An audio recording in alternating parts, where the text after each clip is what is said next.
Hello everyone and welcome back to Midnight Horror Cafe.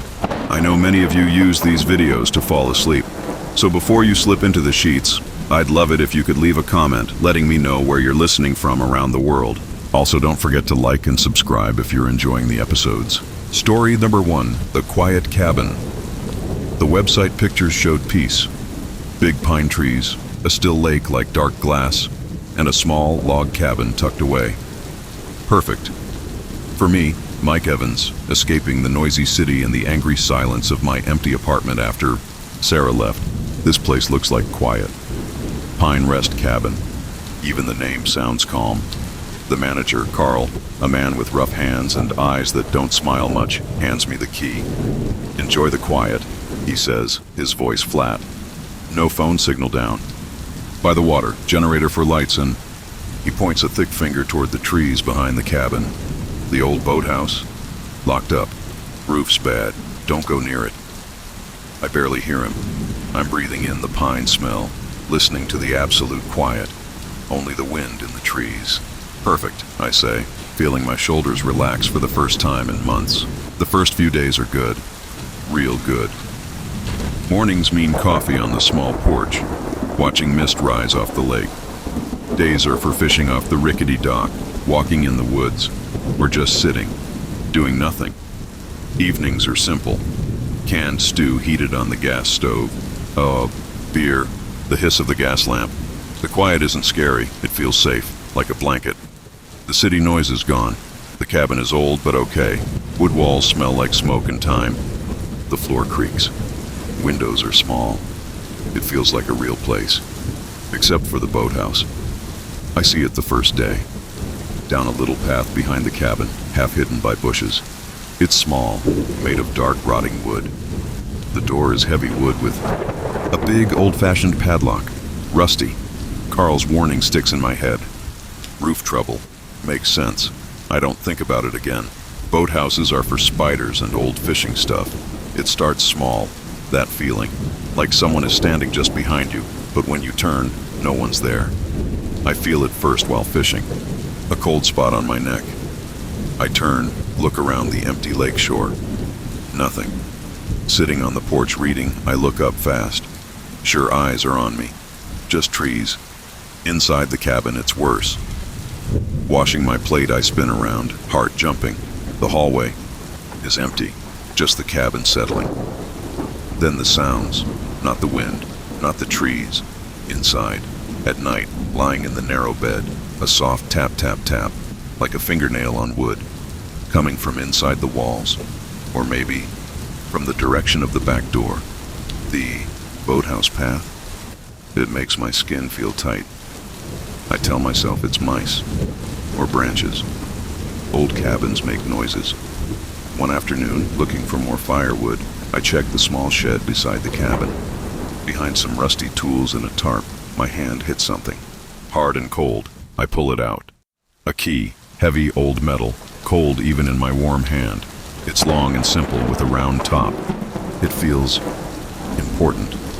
Wrong. My eyes go straight to the path leading to the locked boathouse. Carl's words. Locked up, roof's bad, don't go near it. But the key feels like a dare. The tapping, the feeling of being watched. They mix together into a heavy lump in my chest. A need to know. What's so bad about an old boathouse roof? What's hidden inside? I leave the key on the small table by my bed. It sits there, watching me. The tapping sounds get louder at night, sharper. The feeling of eyes on my back is almost constant now. The cabin's peace feels thin, like paint over something rotten. 3 nights later, I wake up sweating from a dream. Dark water. Something tapping on the boat I'm trapped in. That's it. I have to know. I wait until the moon is bright, making long black shadows from the trees. The wind is loud, covering any noise I make. My heart thumps hard. I grab my flashlight. I walk down the path to the boathouse. It looks smaller, darker. The padlock is big and rusty. My hand shakes as I push the cold key in. It turns, smoothly, too smoothly. A heavy clunk. The lock opens. I pull it off. The door is heavy. I push. It groans open. cold, damp air hits me. It smells like wet wood, mud, and something else, something stale and old, like forgotten water. I point my flashlight inside. It's not full of old boats, not really. One small, rotting rowboat is pulled up on the slimy wooden floor. But that's not what stops me. The walls, they're covered, not with tools, with things. My things. My breath catches in my throat. Nailed to the walls, hanging from the low rafters, piled on a broken workbench. The baseball cap I lost the second day fishing. A crumpled candy bar wrapper from my pocket. My spare fishing lure. One of my socks muddy that I thought blew off the line. Even the plastic spoon I dropped near the dock yesterday. All my little lost things. Here, collected. But it gets worse. On the back wall, nailed flat to the wood, are papers. Lots of papers. My flashlight beam jumps over them. My own handwriting stares back at me. Pages torn from the notebook I brought to jot down thoughts. Private thoughts about Sarah, about the divorce, about feeling alone. Pages I ripped out and threw into the cabin's little wood stove. I watched them burn, didn't I?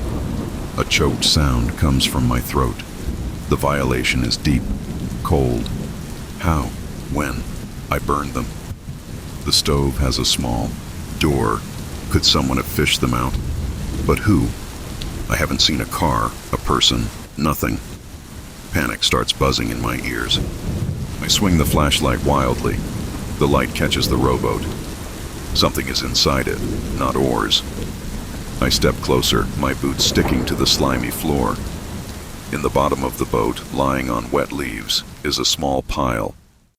My flashlight shakes as I see a cheap plastic comb I use, a few strands of my dark hair knotted together, a small muddy stone shaped almost like a heart, and worst of all, a rough little doll, made of twisted reeds from the lake shore.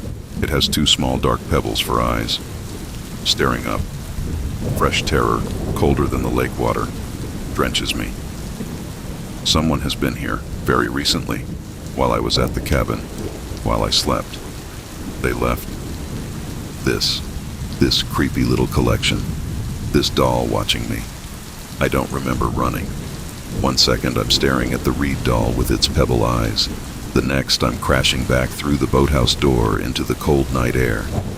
I slam the heavy door shut. My fingers are numb, fumbling. I jam the padlock closed, twist the key.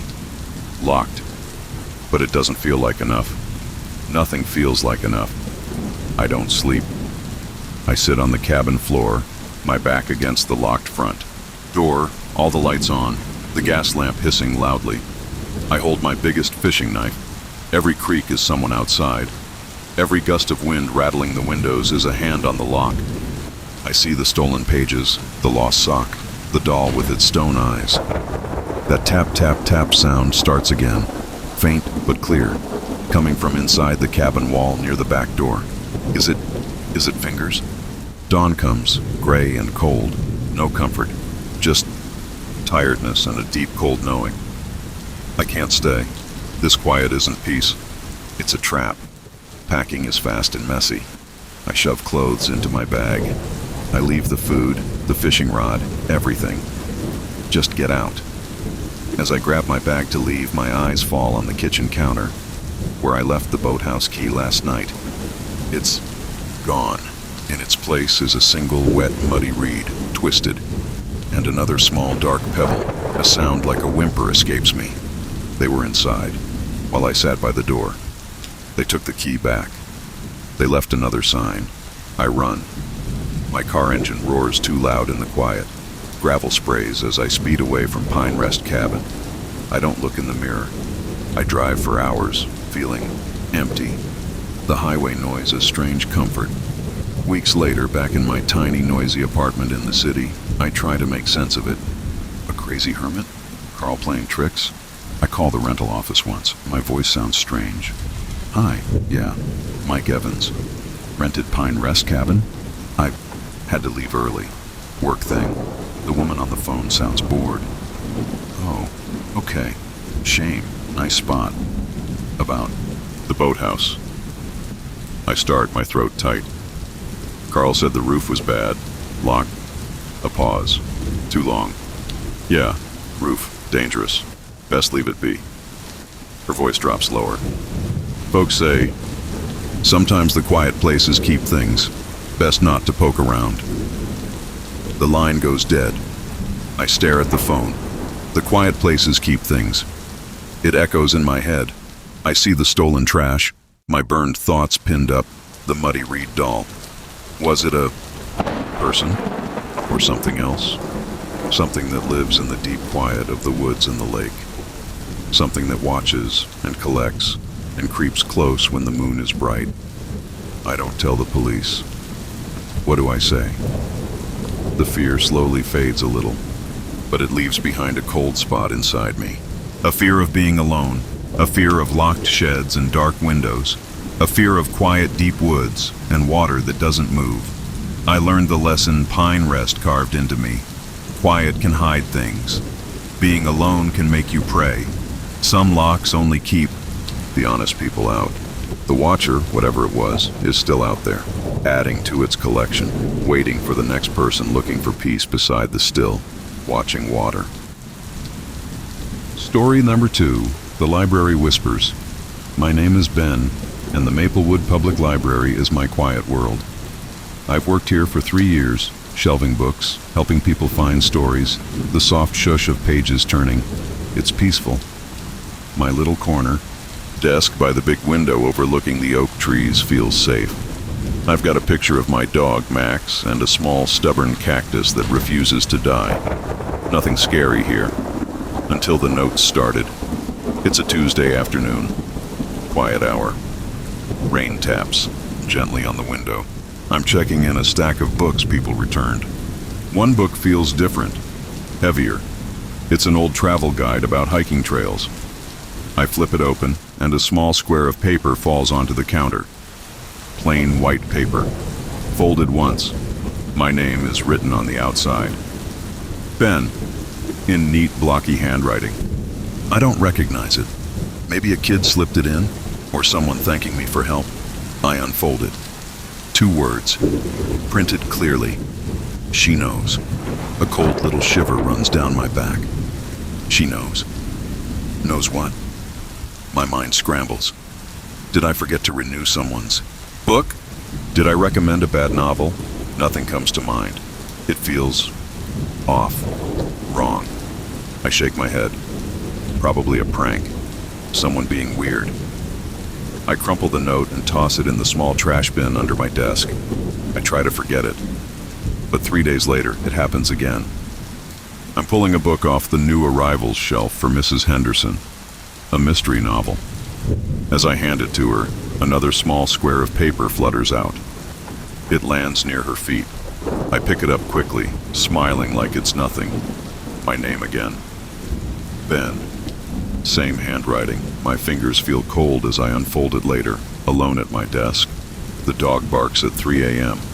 My breath catches. Max does bark sometimes around 3 a.m. at the neighbor's cat, usually. But how does anyone know that? Especially someone who slips notes into library books. I live alone in a small house. No one sees Max bark in the middle of the night. I feel watched, exposed. I look around the library. Mrs. Henderson is reading peacefully. Mr. Davies is browsing the history section. A couple of teenagers are whispering by the computers. No one looks at me. The notes don't stop. They come every few days. Always slipped into a returned book I happen to be checking in. Always that neat, blocky handwriting. Always things they shouldn't know. You hate the smell of lavender. True. My mom used too much lavender air freshener when I was a kid. It makes me feel sick. The scar on your knee. Bicycle. Age 9. Exactly right. A bad fall on gravel. You think about leaving this town. A private thought I've only had lying awake at night. It's not just facts. It's feelings, fears, things locked inside my head. The dark corner in your basement scares you. It does. Ever since I saw a weird shadow down there. You worry you'll be alone forever. Each note is like a tiny ice pick chipping away at my sense of safety. The library, my peaceful haven, starts feeling like a cage. I watch everyone. The elderly man who always reads the newspapers, is his smile too knowing? The quiet woman who only checks out gardening books, does she linger near my desk too long? The teenagers, are they laughing at me? Paranoia buzzes in my ears like a trapped fly. I tell my friend Lisa, who works at the coffee shop next door. We meet for lunch in the small park behind the library. Her smile fades as I whisper about the notes. Ben, that's creepy, she says, her eyes wide. Have you told anyone? Your boss? The police? It's just notes, I say, trying to sound calm. Weird, personal notes. What would the police do? And my boss, Mr. Peterson? He'd probably think I'm making it up for attention. The thought of Mr. Peterson's skeptical frown makes me shrink inside. Someone knows things, Ben, Lisa insists. Private things. That's not okay. You should at least tell Mr. Peterson. Show him a note. Feeling foolish but desperate, I do. Later that day, I show Mr. Peterson the latest note. It reads, "You miss your grandmother's voice. She passed away last year. I still hear her sometimes in my dreams." Mr. Peterson adjusts, his glasses peering at the paper. He's a kind man, but practical. "Ben," he sighs, "this is strange, certainly, but pranks? Kids with too much time? Have you noticed anyone acting suspiciously?" "No one specific," I admit, feeling defeated. "They just appear in the books. We'll keep an eye out," he promises, patting my shoulder. "Report anything else, and try not to worry. The library is safe." His words don't help. The feeling of being watched grows stronger, especially when I'm alone shelving books in the quiet rows. I feel eyes on my back. I spin around. Nothing. Just endless books. The silence feels heavy. Listening. A week passes with no notes. I start to hope. Maybe it stopped. Maybe Mr. Peterson scared them off somehow. I relax a fraction. Then, Friday evening. Rain lashes the windows. It's getting dark early. The library is almost empty. Just me and old Mrs. Gable, who's fallen asleep in her favorite armchair near the fireplace. I'm checking in the last few books from the Dropbox. A thick fantasy novel, a cookbook, a slim volume of poetry. I open the poetry book. A note flutters out. My stomach clenches. I don't want to read it, but I have to. My fingers tremble as I unfold it. Look up. My blood turns to ice. My head snaps up. I scan the library. Mrs. Gable snores softly. Rain streaks the dark windows. The rows of bookshelves are deep canyons of shadow. No one else is here. I'm sure of it. I locked the front door 5 minutes ago. The back door is always locked from the inside, but the feeling, it's overwhelming, crushing, like a physical weight pushing down on my chest. Someone is here, watching. From somewhere, my heart hammers against my ribs. I can't breathe properly. The air is thick and cold. I stand frozen behind the counter, clutching the note. The silence isn't quiet anymore. It hums with a terrible presence. I force myself to move, step out from behind the counter. My legs feel like wood. I walk slowly, down the nearest aisle between towering shelves of history books. The shadows seem to deepen. I peer down each row. Nothing, just dust motes dancing in the dim emergency lights. "Hello?" My voice comes out a croak. Is someone there? Only the drumming rain answers, and the frantic beating of my own heart. I check the children's section, the reference area, the small study rooms, all empty, locked. I even check the tiny staff break room. Nothing. Yet the feeling of being watched doesn't fade. It intensifies. It feels like eyes are boring into the back of my head. I whirl around. Still nothing. Mrs. Gable murmurs in her sleep, making me jump a foot in the air. I've never been so relieved to see someone. I gently wake her, my hands shaking. "Closing time, Mrs. Gable," I say, my voice strained. She blinks, confused, then gathers her things. I I practically hustle her to the door, unlock it, and watch her shuffle out into the rainy night. I lock the door behind her, leaning my forehead against the cool glass. Safe. Alone. But am I? I go back to the counter. The note is still there. Look up. I shove it deep into my pocket, wanting it gone. I grab my coat and bag. Time to get out of here. Fast. I turn off the main lights, leaving only the dim emergency bulbs glowing. The library becomes a landscape of deep shadows and looming bookshelves. I head for the back exit, the one that leads to the staff parking lot. As I pass my desk, something catches my corner of my eye. On the surface of the desk, right next to my picture of Max, it's another note. Flat. Unfolded. It wasn't there when I checked the poetry book. It wasn't there when I walked Mrs. Gable out. I just passed my desk. Nothing. My breath stops. Slowly, terrified, I step closer. The neat, blocky letters seem to glow in the gloom. Don't trust the quiet. A choked sound escapes me. They were here, right behind me, or somewhere. Close enough to leave this unseen in the seconds my back was turned. While I was locking the front door. While I was walking Mrs. Gable out. While I was breathing. I snatch the note, stuffing it with the other one. I don't run. I walk stiffly, every nerve screaming, to the back door. I fumble with the keys, my hands slick with sweat. The lock clicks open. I burst out into the cold, wet night, slamming the heavy door behind me. I don't look back. I run to my car, jump in, and lock the doors. I sit there for minutes, shaking, the rain pounding on the roof, before I can drive away. The note stopped. After that, no more appeared in the books, but the fear didn't leave. It settled deep inside me, cold and heavy. I couldn't work alone in the library anymore.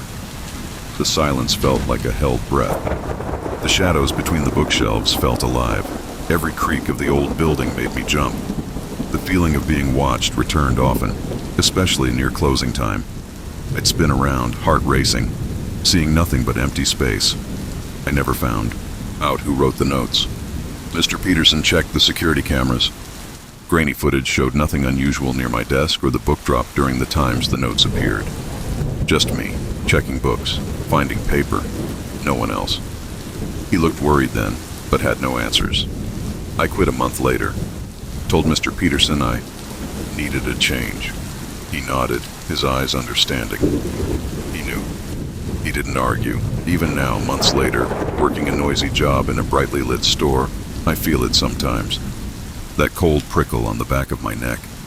The feeling of eyes on me when I'm alone in a room. I avoid libraries. The quiet isn't peaceful anymore. It feels like a place where things can hide.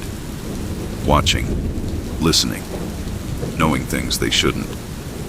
Whoever, or whatever, knew my secrets. It's still out there, somewhere, in the quiet places, waiting.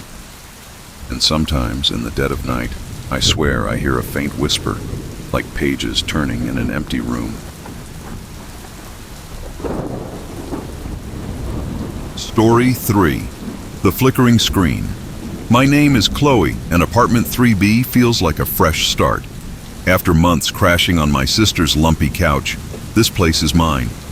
Small, sure, but clean. Big windows look out onto a quiet street with old maple trees. The rent is cheap because the building's old, the landlord said. Solid bones, he called it. I don't care about fancy. I care about quiet and safe, or so I thought. It starts small. A week after I move in, I'm flopped on the second-hand sofa, flipping through channels after work. Nothing good on. I click. The remote. Click, click. Nothing happens. The TV stays stubbornly on channel 38. Some infomercial about miracle knives. Annoying, but whatever. Old building. Maybe the wiring's weird. I get up and press the power button on the TV itself. It blinks off. Problem solved. I go make dinner.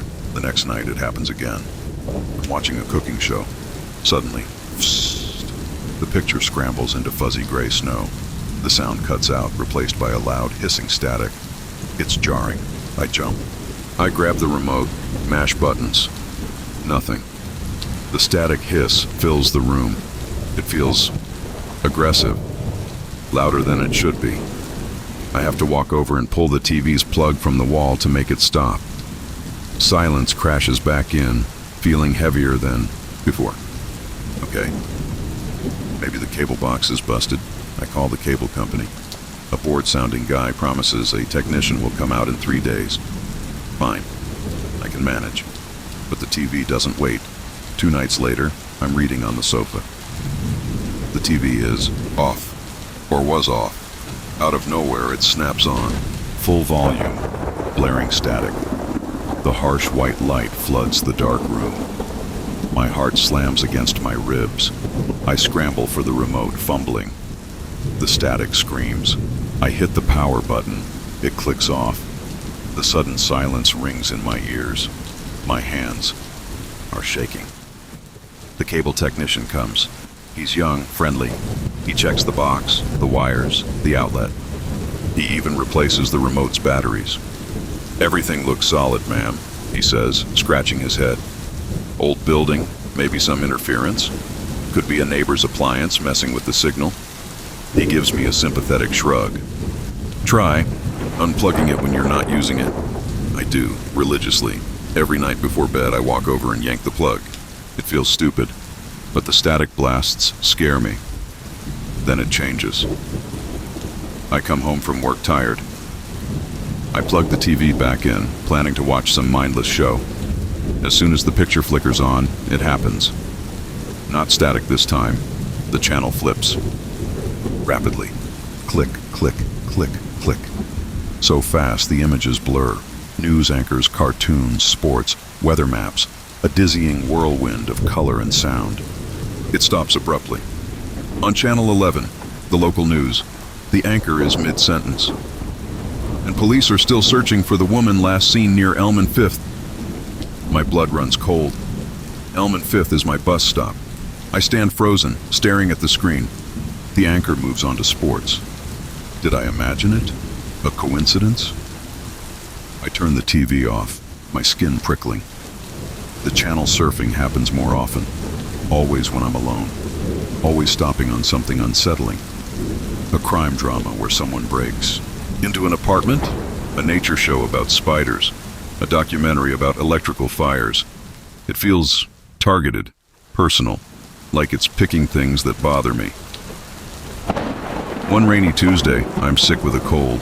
I stay home, wrapped in a blanket, feeling miserable. I plug the TV in for some background noise. A sitcom comes on. Laugh track. Safe. I close my eyes for a minute. I wake up with a start. The laugh track is gone. The room is quiet. Too quiet.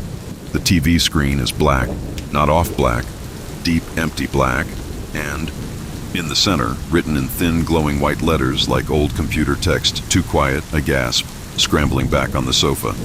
The words hang there for 5 seconds. 10.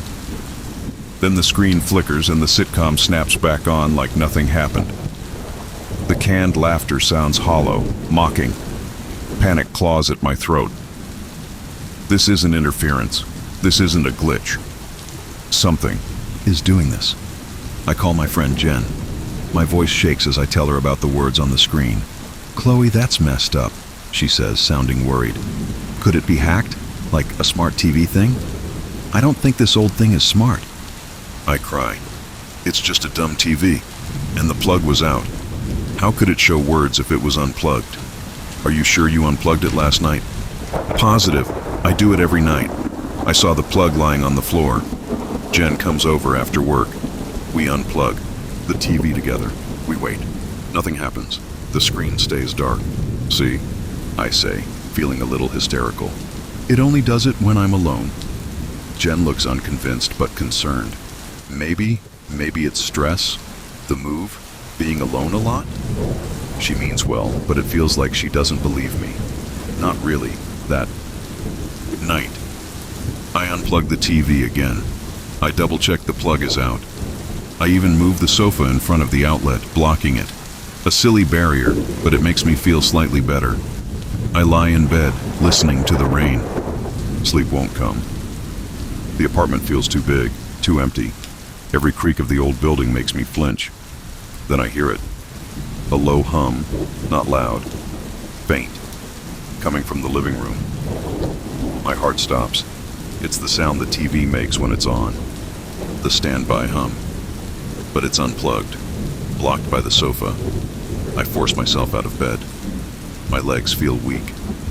I creep down the short hallway to the living room doorway. The TV screen is glowing, not showing a picture, just a soft, eerie greenish light, lighting up the whole room in an unnatural way. And on the screen, again in that thin white text, "Can't sleep," I scream. I don't mean to. It just bursts out. I stumble backwards, crashing into the wall. The green glow pulses once, slowly. Then the screen snaps dark. The faint hum cuts off. Silence. Thick, heavy silence.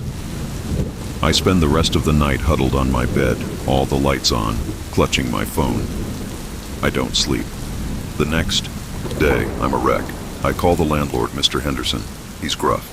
TV acting up? Probably needs replacing. Not my problem, miss. You signed for the apartment as is. He hangs up. Desperate, I call the cable company again.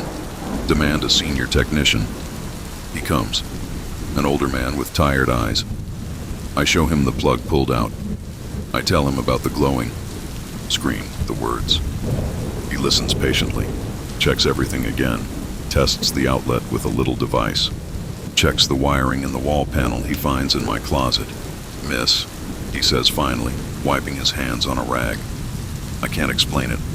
There's no power going to that outlet when the plug's out. None. Your TV shouldn't be able to turn on, let alone display messages." He looks genuinely puzzled and a little disturbed. Maybe it's faulty inside. A capacitor holding a charge weirdly, but for words to appear. He shakes his head. Never seen anything like it. My advice?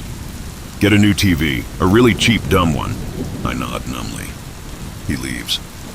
I feel more alone than ever. He didn't call me crazy, but he couldn't help.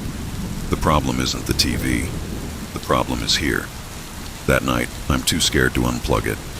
What if it turns on anyway? What if it shows something worse? I leave it plugged in but turned off with the remote. I sit on the sofa, knees pulled to my chest, staring at the dark rectangle, waiting.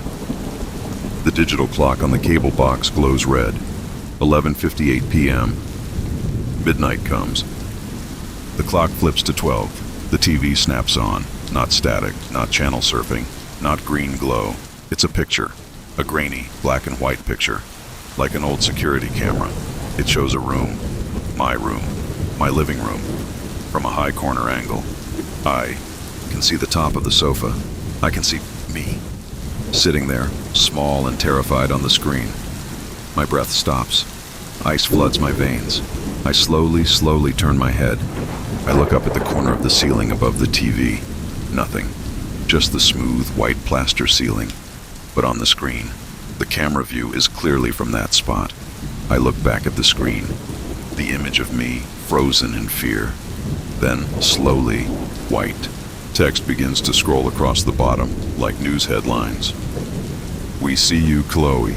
No one else does. We like watching, don't go." A choked sob escapes me. Tears blur my vision. I scramble off the sofa, tripping over my own feet. I don't grab clothes. I don't grab my toothbrush. I grab my purse and my car keys.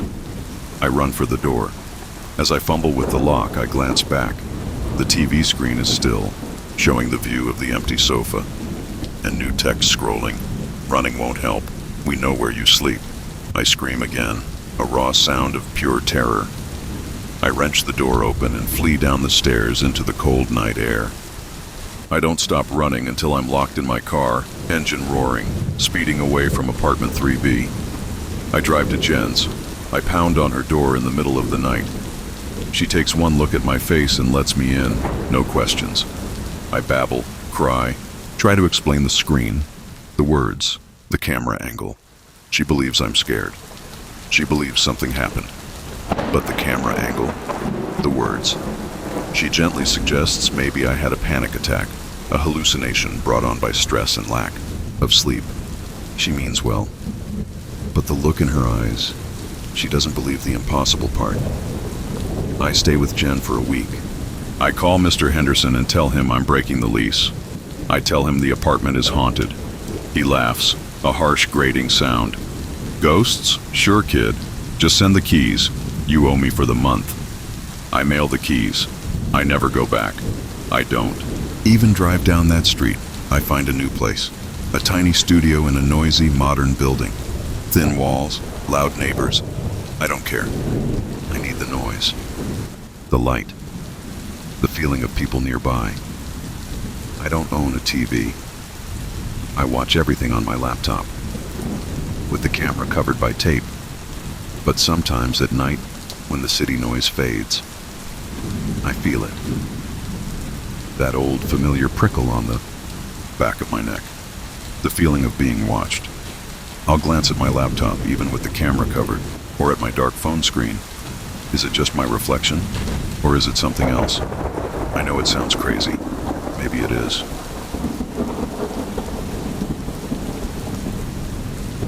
Story number 4, Lost Phone. The familiar smell of burnt coffee and sugary pastries wraps around me as I push open the door to bean there. My usual spot by the window is free. Perfect. I slide into the worn leather chair, pulling out my phone. Almost without thinking, my thumb finds its favorite game. Tap, tap, swipe. The world outside the cafe window blurs. Friends text about meeting up later. I reply, chuckling at a stupid meme. This is just a normal Tuesday afternoon. Comfortable, boring even. Hours slide by. My coffee cup is long empty, just a brown stain at the bottom. My stomach rumbles, reminding me lunch was skipped, time to go. I shove my notebook into my bag, stand up, stretch. I grab my bag, sling it over my shoulder, and head out into the bright afternoon sun, blinking. I don't even think about my phone. Not until I'm halfway down the block, reaching for it to check the time. My pocket is empty. Panic flashes, hot and quick. Did I leave it? I spin around, heart thumping hard against my ribs. Back at the cafe. My table is already wiped clean. A new couple sits there laughing. My eyes scan the floor, the chair, the counter. Nothing. The friendly barista, Mark, sees my frantic look. Lose something? He asks, wiping a mug. My phone, I gasp. Black case, little chip on the corner. He checks behind the counter, under the register. Shakes his head. Haven't seen it, sorry. Maybe someone turned it in. He looks around, but the other staff shrug. My stomach feels like lead. That phone has everything. Pictures, messages. My whole life is on that little rectangle of glass and metal. I feel naked without it. The walk home is long and slow. Every step feels heavy. I keep patting my pockets, hoping it magically appears. It doesn't. Back in my apartment, I flop onto the couch, the silence suddenly loud. No buzzing notifications, nothing. I feel cut off, lost. I use my laptop to try tracking it. The little map shows it, somewhere near the cafe maybe, but the signal is weak, flickering, gone offline, dead battery probably, or turned off, stolen. Cancel my cards online. My fingers feel clumsy. I report it missing to the phone company. They tell me to file a police report too. It feels useless, but I do it. The officer on the phone sounds tired. Happens all the time, he says. Probably just grabbed by some kid. His words don't help. All I can think about is someone else touching my phone, seeing my photos, reading my texts. It makes my skin crawl. Days crawl by. I borrow an old phone from my sister. It feels weird and clunky. Every time it rings, I jump, hoping it's someone saying they found mine. It never is. The worry starts to fade a little, replaced by annoyance at replacing everything. New phone ordered, new cards coming. Just a big hassle. Then, a week later, I come home from work, tired. I drop my keys on the little table by the door. My foot kicks something soft. I look down. A plain brown envelope.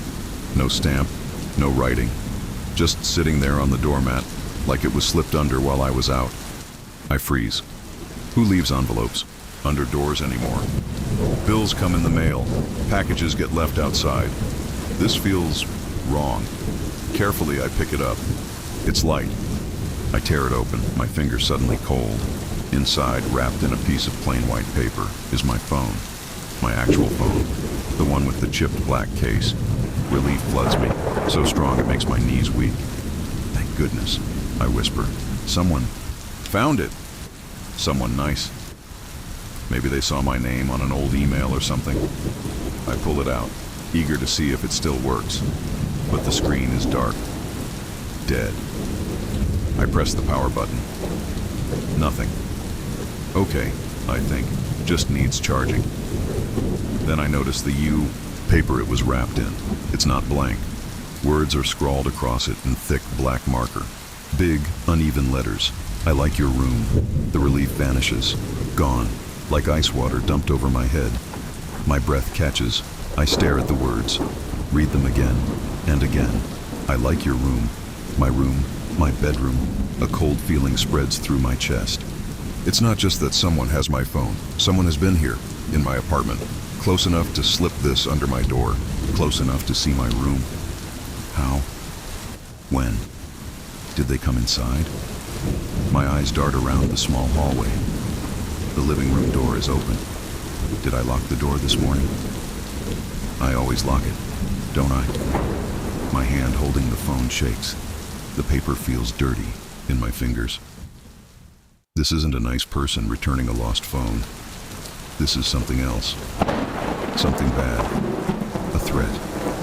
Quiet, but clear. I know where you live.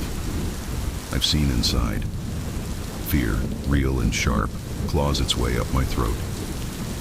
I drop the envelope, and the paper like they're burning hot. I only hold on to the phone. It feels dangerous now. Contaminated. Who did this? Why? What did they see? The rest of the evening is a blur of panic. I check every room. Under the bed, in the closet, behind the shower curtain. My hands tremble. Every shadow seems darker. Every little noise. The fridge humming. The pipes groaning. Sounds like a footstep. I lock the deadbolt. I chain the door. I push a chair under the doorknob. It feels stupid, but I do it anyway. I plug the phone in, my hand shaking so badly I can barely get the charger in. It needs a minute. The screen stays black. While I wait, I grab my laptop. I pull up the security camera feed for the hallway, outside my apartment door. My building has cheap cameras just pointing at the doors. The image is grainy, black and white. I scroll back through the day, hours of empty hallway, people coming and going. Then, around 3 p.m., someone walks up to my door. They wear a dark hoodie pulled low, baggy jeans. I can't see their face at all, just a dark shape. They bend down, slip the envelope under the door, straighten up, and walk away, calm as anything. Down the stairs, gone. Less than 10 seconds. No one notices. I don't recognize the walk, the shape. Nothing. The phone screen flickers to life. The little battery icon appears. It boots up slowly.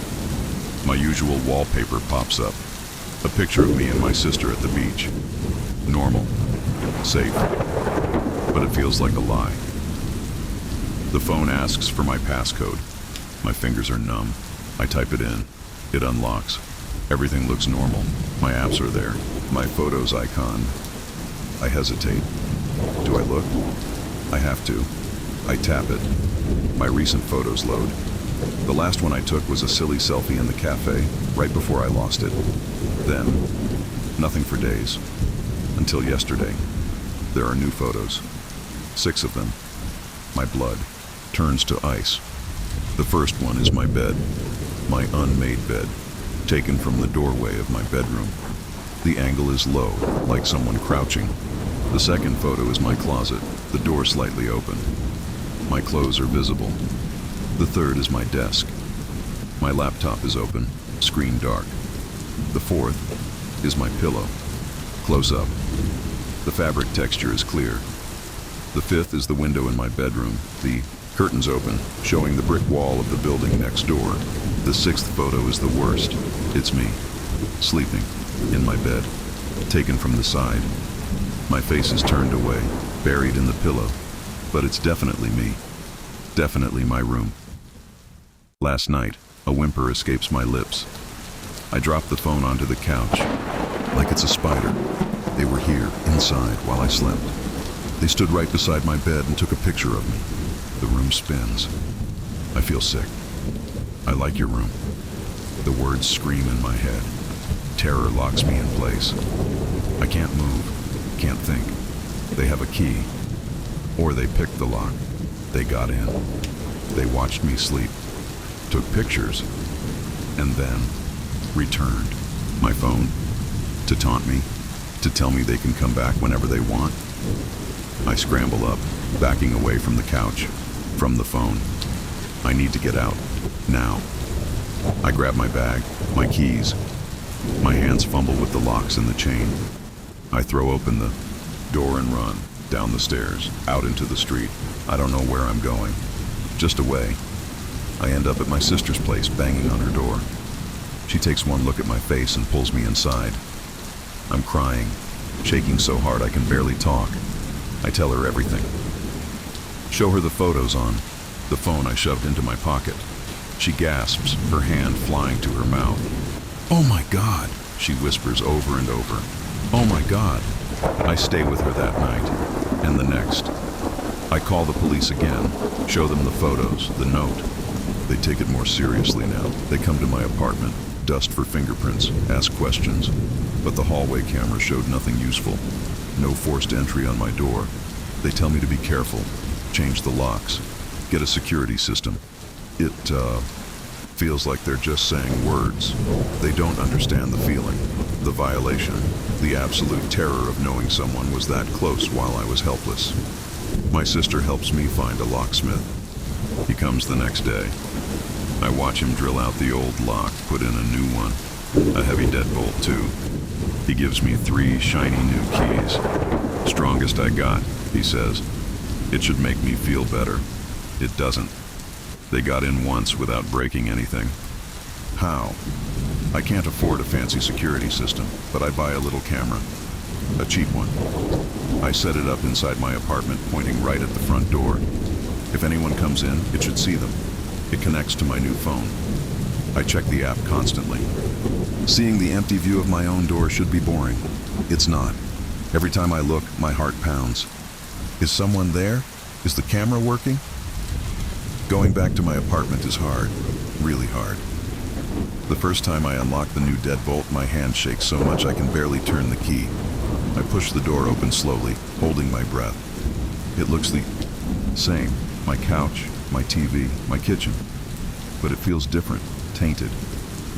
I see my bedroom doorway and the memory of that photo hits me, the low-angle shot of my bed. I sleep on my sister's couch for another week. Slowly, I force myself back. I have to live. I double-check the locks every night. Triple-check. I wedge a chair under the doorknob. I keep the little camera pointed at the door. I close my bedroom door at night and push my dresser against it. It's heavy. It makes me feel a tiny bit safer. Only a tiny bit. The fear doesn't go away. It just changes. It becomes a low hum in the background of everything, a constant buzz of worry. I jump at every noise in the hallway. Every creak of the old building makes my heart skip. I find myself looking over my shoulder all the time, on the street, in the grocery store. Is that person watching me? The guy in the hoodie? The woman looking at her phone? I don't know who to trust. I never hear from them again.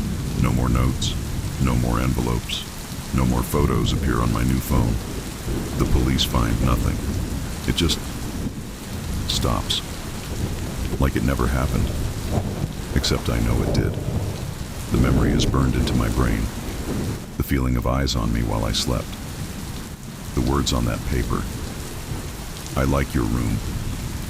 Months pass. The sharp edge of panic dulls.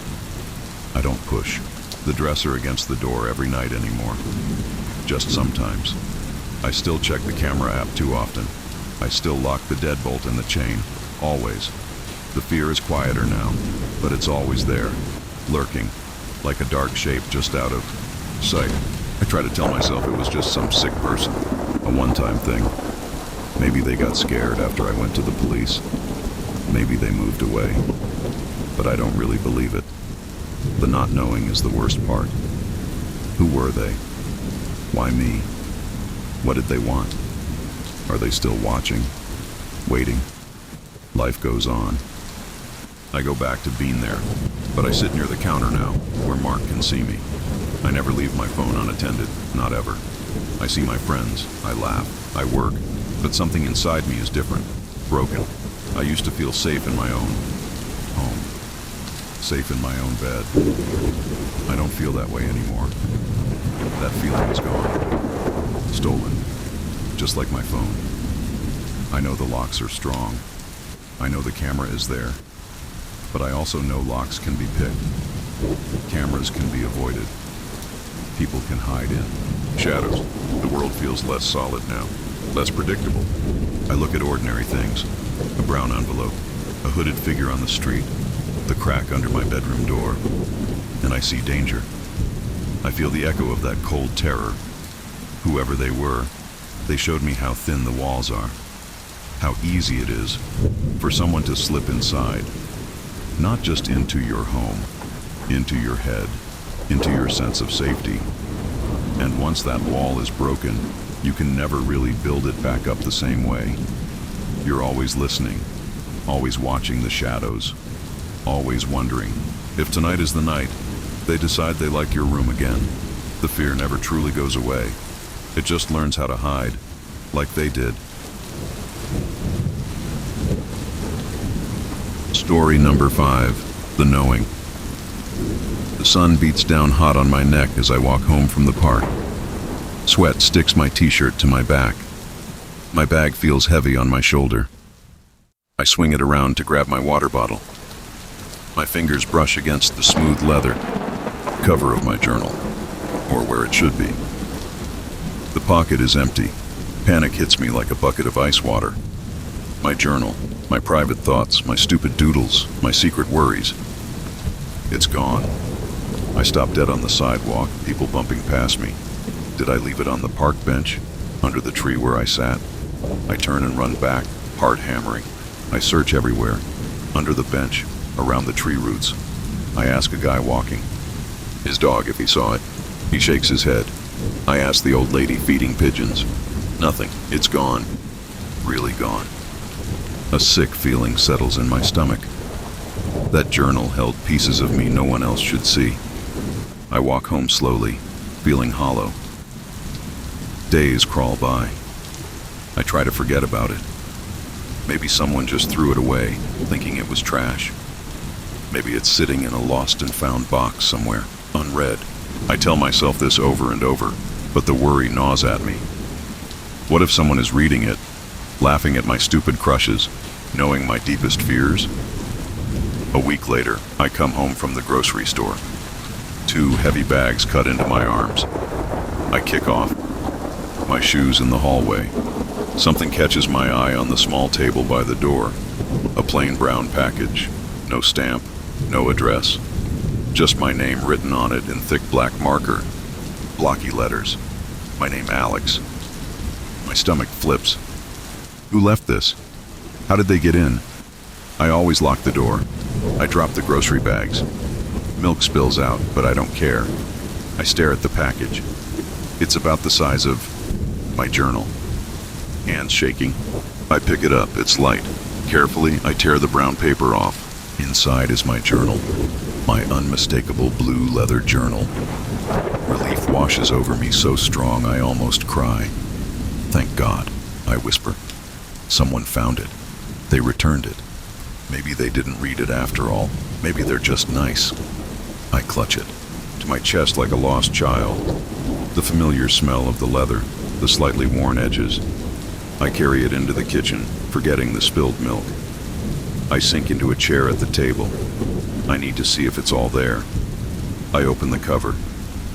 The first few pages look normal. My messy handwriting, a doodle of a grumpy cat in the corner. I flip a few more pages, then I stop. My breath catches. There's writing on the next page, but it's not my writing. It's different, neater, smaller, darker ink. Like someone else wrote in my journal, my private book. I read the words. Tuesday, 3:15 p.m. Sat under the big oak in the park, ate an apple. Core left on the bench. Watched the pigeons fight over crumbs. Thought about calling Sarah. Didn't. Ice floods my veins. That's exactly what I did last Tuesday. Exactly. The apple core. The pigeons. Thinking about calling Sarah. How could anyone know that? Unless they were watching me. Right there. Close enough to see the apple core. Close enough to maybe see the thoughts on my face. I flipped the page quickly. More of the strange writing. Wednesday, 8:30 p.m. Ordered Chinese food. Extra dumplings. Fortune cookie said, "A surprise awaits you." Laughed. Threw it away. I did that. Exactly that. Last Wednesday. The extra dumplings. The stupid fortune. I did laugh and throw it away. My hands start to tremble. This isn't someone finding my journal. This is someone documenting my life from the outside and putting it in my journal. I flip faster, panic rising. Page after page filled with this neat, alien handwriting, detailing things I did after I lost the journal, things only I should know. Friday, 10 a.m., cried in the shower. Song on the radio reminded you of Grandma. Felt stupid afterward. Hot shame burns my face. That happened. Alone in my apartment. The stupid song. The tears. No one saw. No one could have seen. But they knew. They wrote it down. Here. In my own book. The entries get more personal. More creepy. Sunday, 2 p.m. Walked past the old bakery. Smelled the cinnamon rolls. Remembered Dad used to buy them for you on Sundays. Almost went in. Didn't. Walked faster. Monday night. Couldn't sleep. Watched the streetlight pattern on the ceiling for an hour. Worried about rent. It's like they're inside my head, seeing what I see, feeling what I feel, knowing my memories, my fears. How? I slam the journal shut. I can't breathe. My chest feels tight. I push back from the table, the chair scraping loud on the floor. I pace the small kitchen. Someone is watching me, constantly, close enough to see me cry in the shower, close enough to know the patterns I watch on the ceiling at night. Are they in my apartment? Right now. I run to the front door, check the lock. It's locked. Deadbolt too. I run to the windows, check the latches, all locked. I check under the bed, behind the shower curtain, in the closet. Nothing. But the feeling doesn't go away. It gets worse, like eyes are on me, from everywhere and nowhere. The journal sits on the table, taunting me. I want to throw it away, burn it. But what if there's more? What if it tells me who is doing this, or why? Gritting my teeth, I force myself to sit down. I open it again. I skip past the pages filled with the stranger's writing about my past. I flip towards the back. Maybe it stops. The writing continues. But now it's talking about things that haven't happened yet. Tomorrow, 7:15 a.m. Alarm will go off. You'll hit snooze twice. Spill coffee on your white shirt. Curse. My blood turns cold. That hasn't happened. Tomorrow is tomorrow. Is this a guess? A threat? A prediction? The next entry is worse. Thursday, 6:30 p.m. You'll take the bus home. It will break down near Elm Street. You'll get off and walk. It will start to rain. You'll forget your umbrella. I stare at the words. Elm Street? That's a block past my usual stop. Rain. The forecast said sunny all week. My throat feels dry. Is this real? Can they see the future too? Or are they making it happen? Feel trapped, hunted.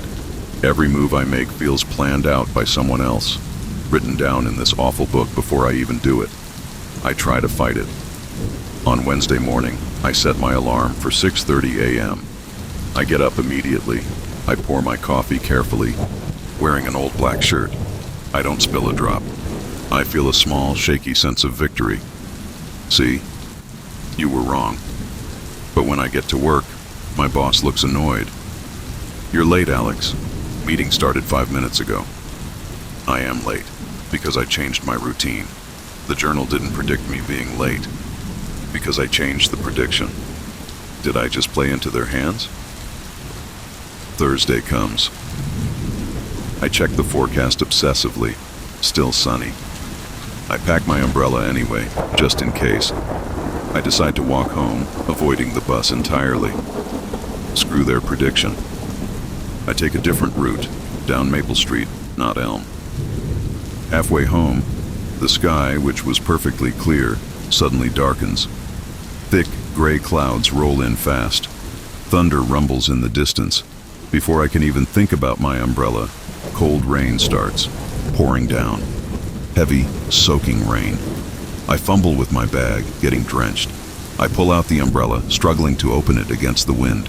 By the time I get it up, I'm soaked to the skin, and I realize I'm standing on the corner of Maple.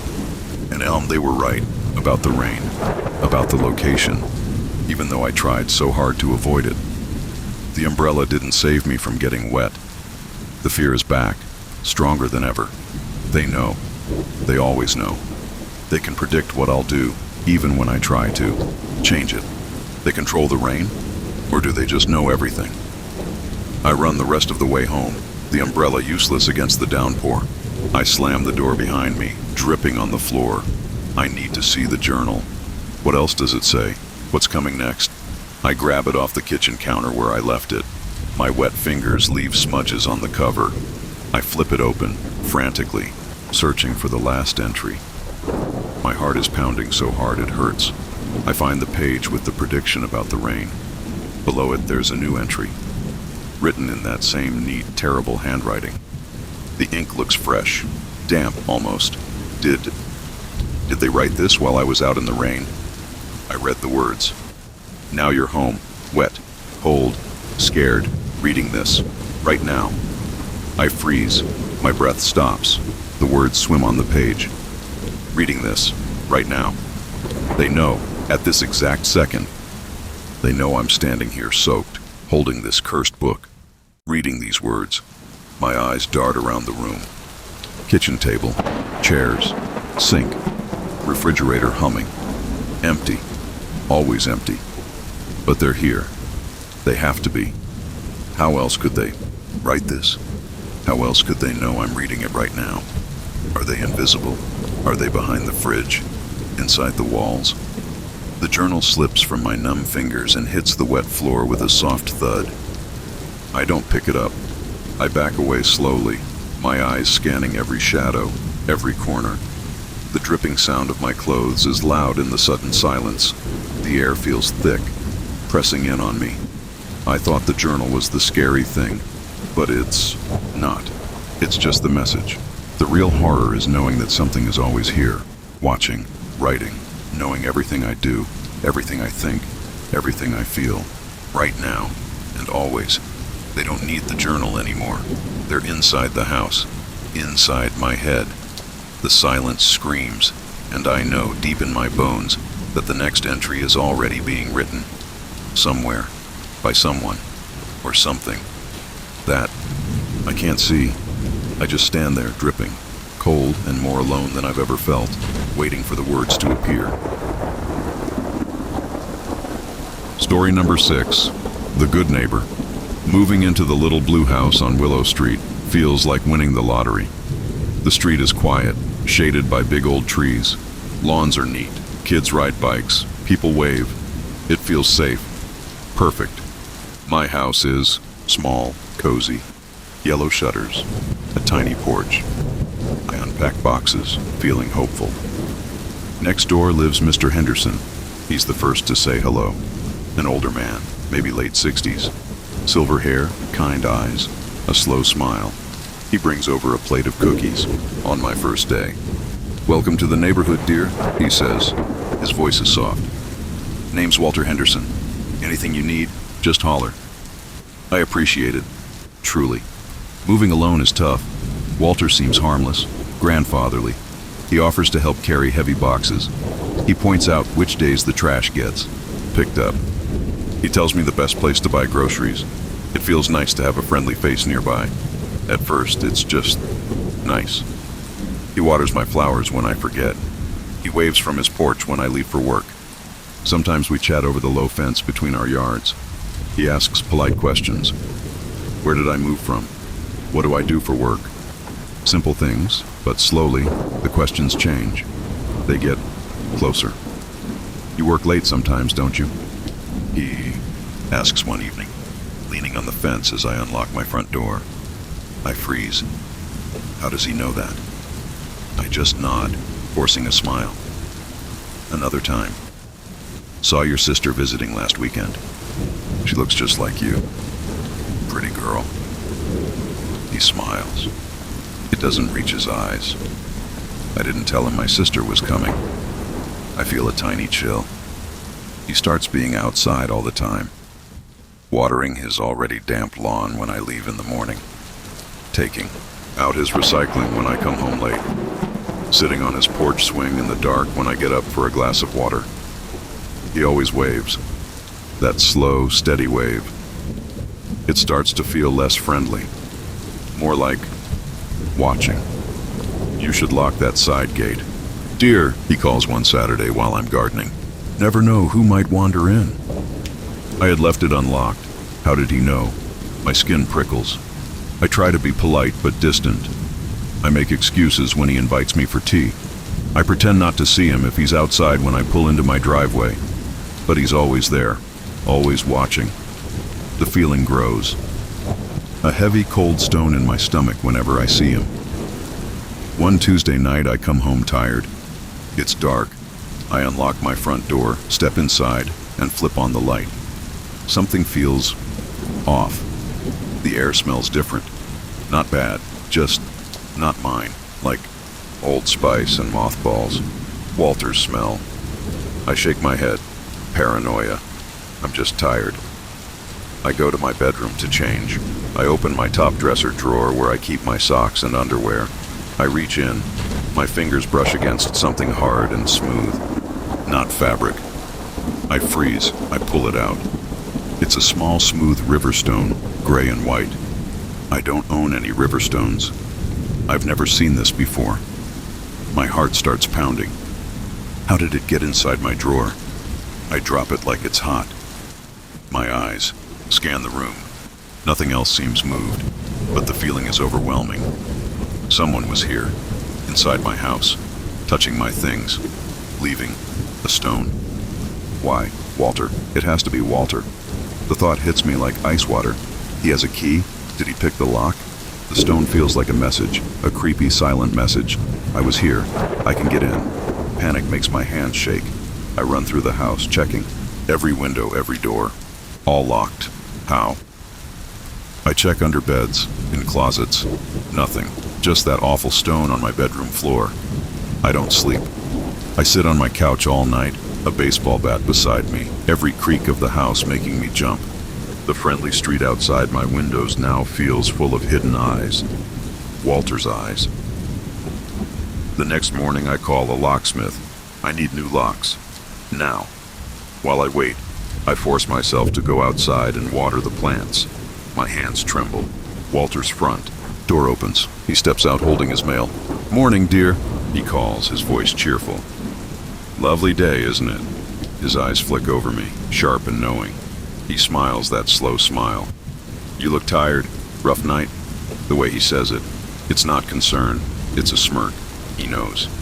He knows I found the stone. He knows I didn't sleep. Fine.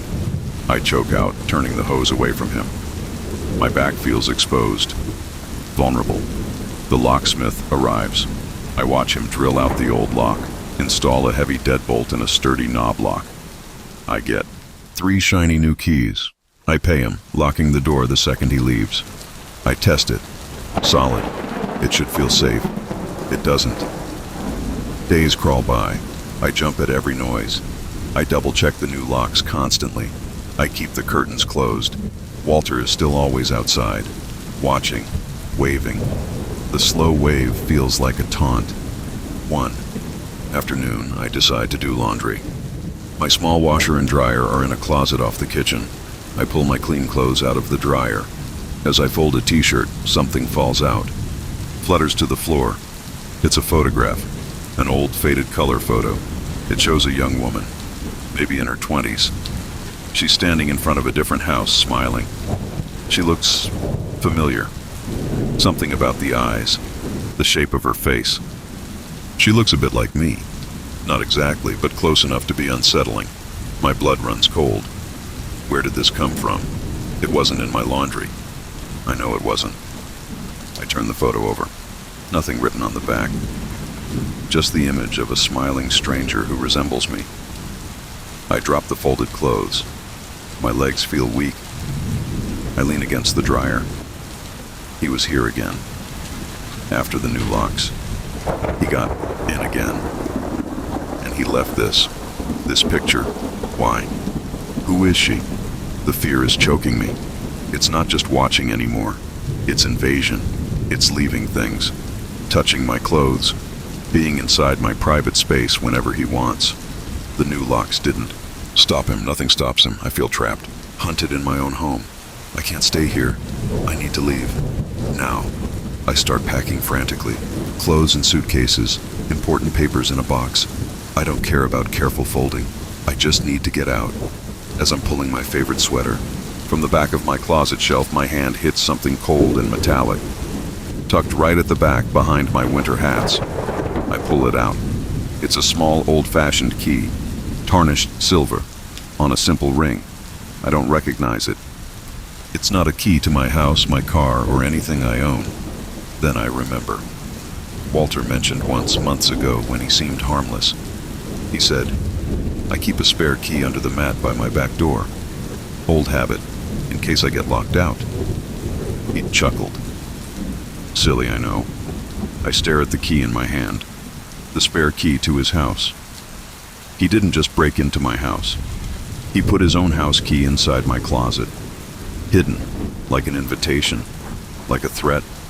Come see me. Or, I can always get to you. The message is clear and terrifying. Distance doesn't matter. Locks don't matter. He can reach me anywhere. He wants me to know that. My hands shake so badly I drop the key. It clatters on the floor. The sound is loud in the silent house. I don't pick it up. I just grab my half-packed suitcase and my box of papers. I don't look back. I run out the front door, fumbling with my new keys to lock it behind me.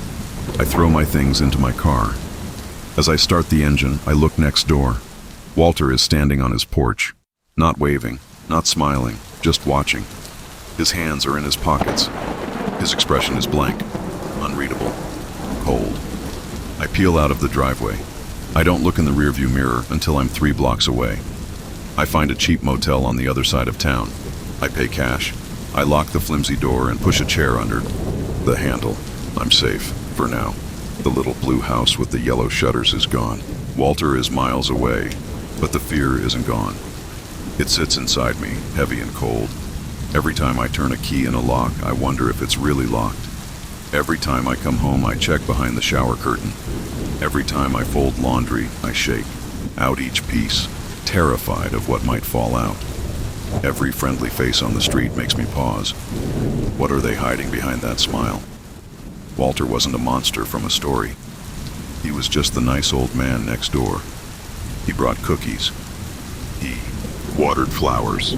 And he crawled into my house like a spider, leaving little tokens of his presence, reminding me he could always find a way in.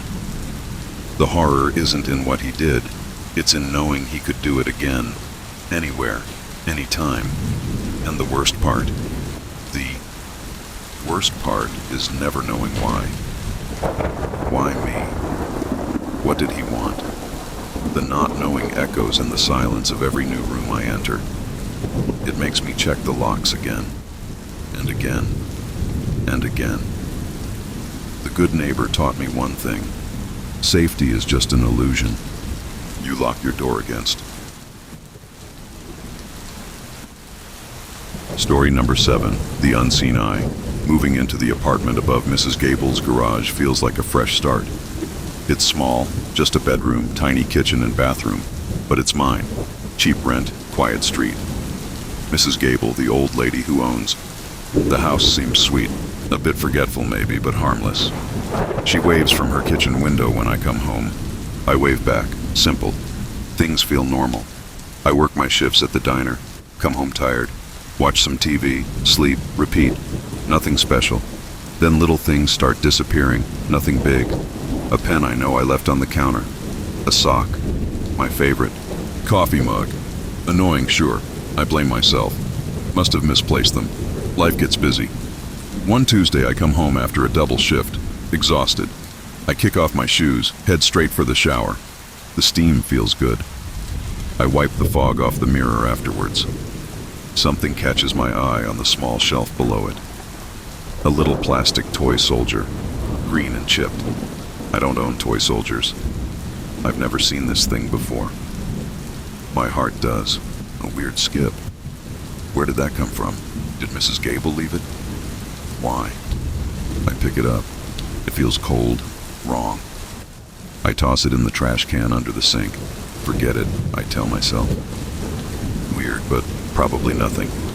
A few days later, it's my spare key. I keep it on a hook by the door. One morning, it's gone. Vanished. I search everywhere. Under the couch cushions, in my work bag. Nothing. Panic flickers. Did I lose it outside? Could someone have it? I tell Mrs. Gable. She frowns, pats my arm. Don't you worry, dear. These old houses eat things. I'll keep an eye out. Her hand feels papery thin. I change the lock.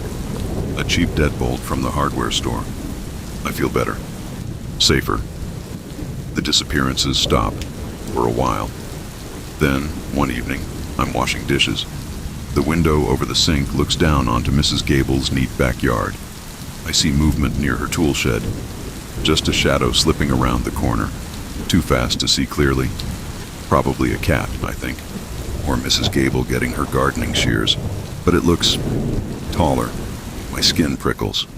I pull the curtain shut. That night, as I'm getting ready for bed, I find it, sitting right in the middle of my pillow, like it's waiting for me. My spare, key, the one that went missing. It's back. Cold sweat breaks out on my neck. Someone was here, inside, while I was out. They took the key, copied it maybe, and then put it back. Why? To show me they could. To scare me. My eyes dart around the tiny bedroom. The closet door is slightly open. Did I leave it like that? The window is locked. The door was locked when I came home. I check again. Still locked. How? How did they get in? And out? Fear, cold and thick, fills my chest. I grab the key. It feels heavy, dangerous. I shove it deep into my junk drawer. I push a chair under the doorknob. It feels stupid, flimsy, but I do it anyway. I don't sleep much. I start noticing other things, tiny things. The angle of the coffee pot is wrong in the morning. The shower curtain pulled back just a little further than I leave it. A book on my shelf turns spine in instead of out. Small shifts, like someone is moving through my space when I'm gone, touching my things, leaving invisible fingerprints. I tell myself I'm imagining it. Stress, tiredness, but the feeling grows. A constant itch between my shoulder blades. The feeling of eyes on me, even when I'm alone.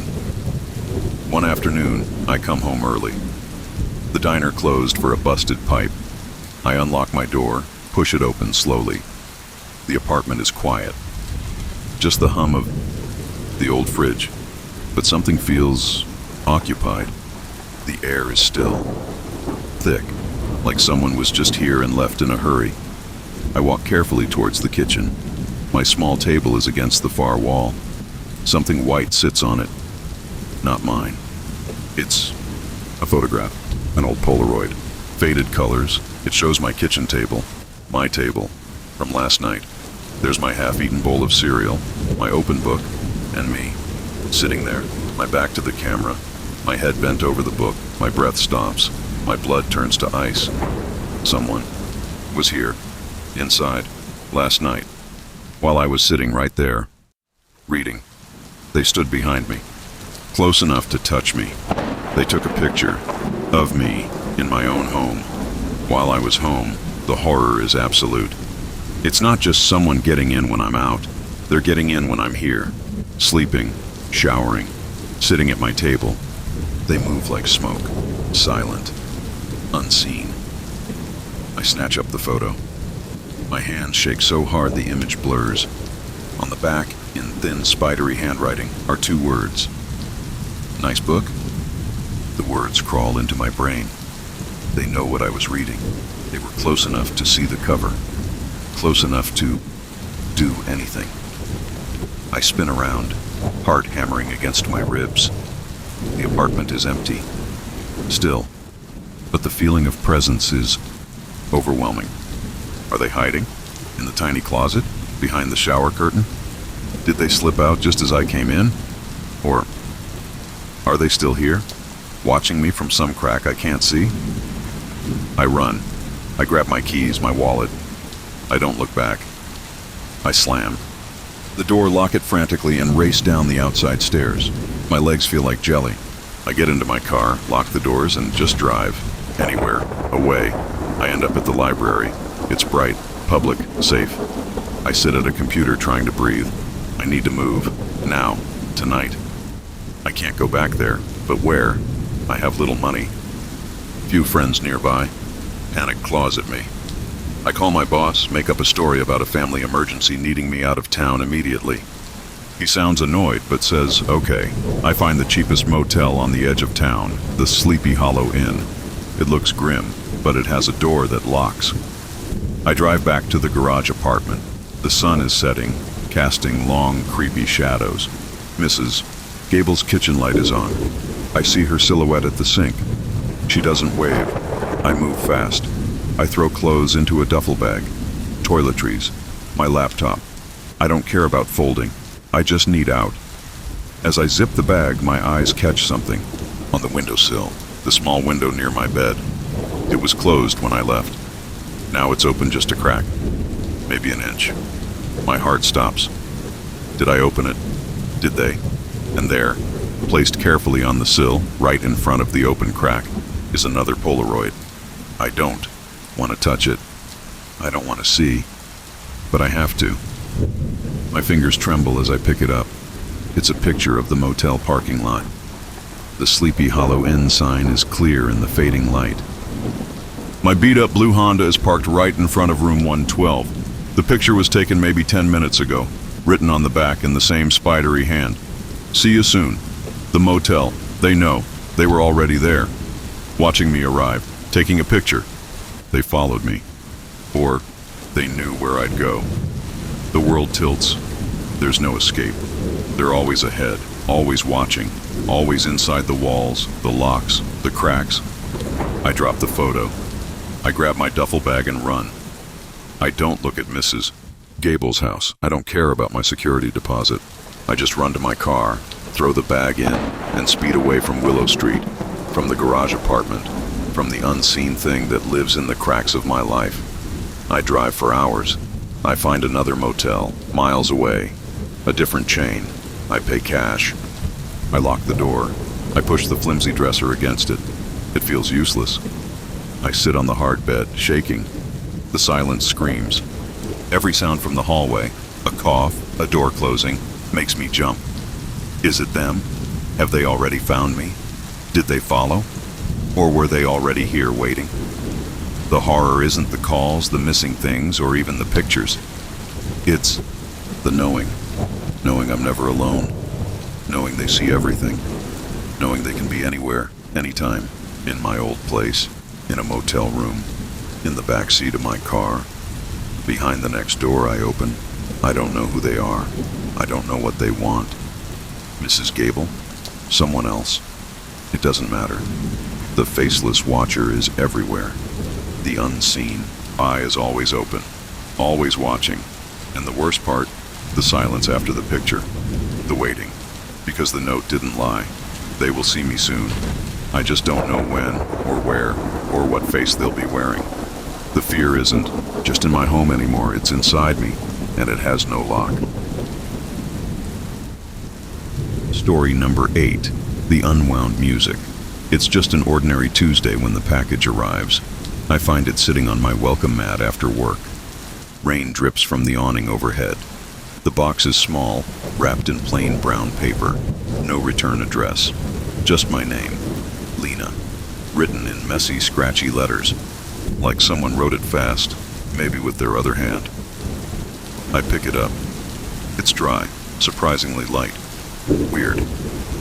I didn't order anything. I take it inside, dropping my wet bag by the door. I put the box on my kitchen table. I stare at it. The messy writing feels off, wrong. Curiosity wins. I tear the paper off. Inside is a smaller white box, no label. I lift the lid. Nestled in tissue paper is a music box. It's old. The wood is dark, maybe walnut and scratched. The lid has a faded painting of a garden, roses. It looks like something from my grandma's house, but I don't recognize it. There's a small key sticking out the side, and a folded piece of paper tucked under the box. My fingers feel cold as I pull it out, unfold it. The same scratchy writing, play it. That's all it says. Just play it. No name, no explanation. A shiver runs down my back. Who sent this? Why? It feels too personal, too strange. I don't touch the music box. I leave it sitting on the table and go make dinner, but its presence fills the small kitchen. I feel it watching me. Later, washing dishes, I glance at it. The painted roses seem too red under the kitchen light. The key looks tarnished, old. Something pushes me. I walk over, hesitate. Then, slowly, I turn the key. It clicks softly, 3 times, wound tight. I lift the lid. The tune starts instantly. Slow, tinkling notes. A melody I don't know. Sad, haunting. It fills the quiet apartment. The sound is pretty, but it makes my skin prickle. It feels heavy, like the air gets thicker. I snap the lid shut. The music cuts off sharply. Silence rushes back in, but it feels louder than before. I shove the box into the back of a kitchen cupboard, out of sight, maybe out of mind. I try to forget it, but that night, trying to sleep, I hear it, faintly, like it's trapped inside the cupboard walls. Tinkling. Sad. My name whispered on the notes. No, that's crazy. I pull the pillow over my head. The next day after work, I go straight to the cupboard. The music box is gone. My breath catches. Did I imagine putting it there? I search the kitchen. Nothing. Relief washes over me. Maybe it fell, got thrown out. Good riddance. Then I walk into my living room. It sits on the coffee table, right in the center, like it was waiting. My heart pounds against my ribs. I know I put it in the cupboard. I know I locked my apartment door. How? Who brought it back? Panic claws at my throat. I grab it. The wood feels strangely warm. I shove it deep into the trash bin outside my building, burying it under bags. Slam the lid. Gone. I feel shaky, but better. Back inside, I lock the door, check the windows. Safe. I make tea, sit on the couch. I reach for the remote. My hand freezes. There, sitting on the arm of the couch, right where I was about to put my hand, is the music box. I scream.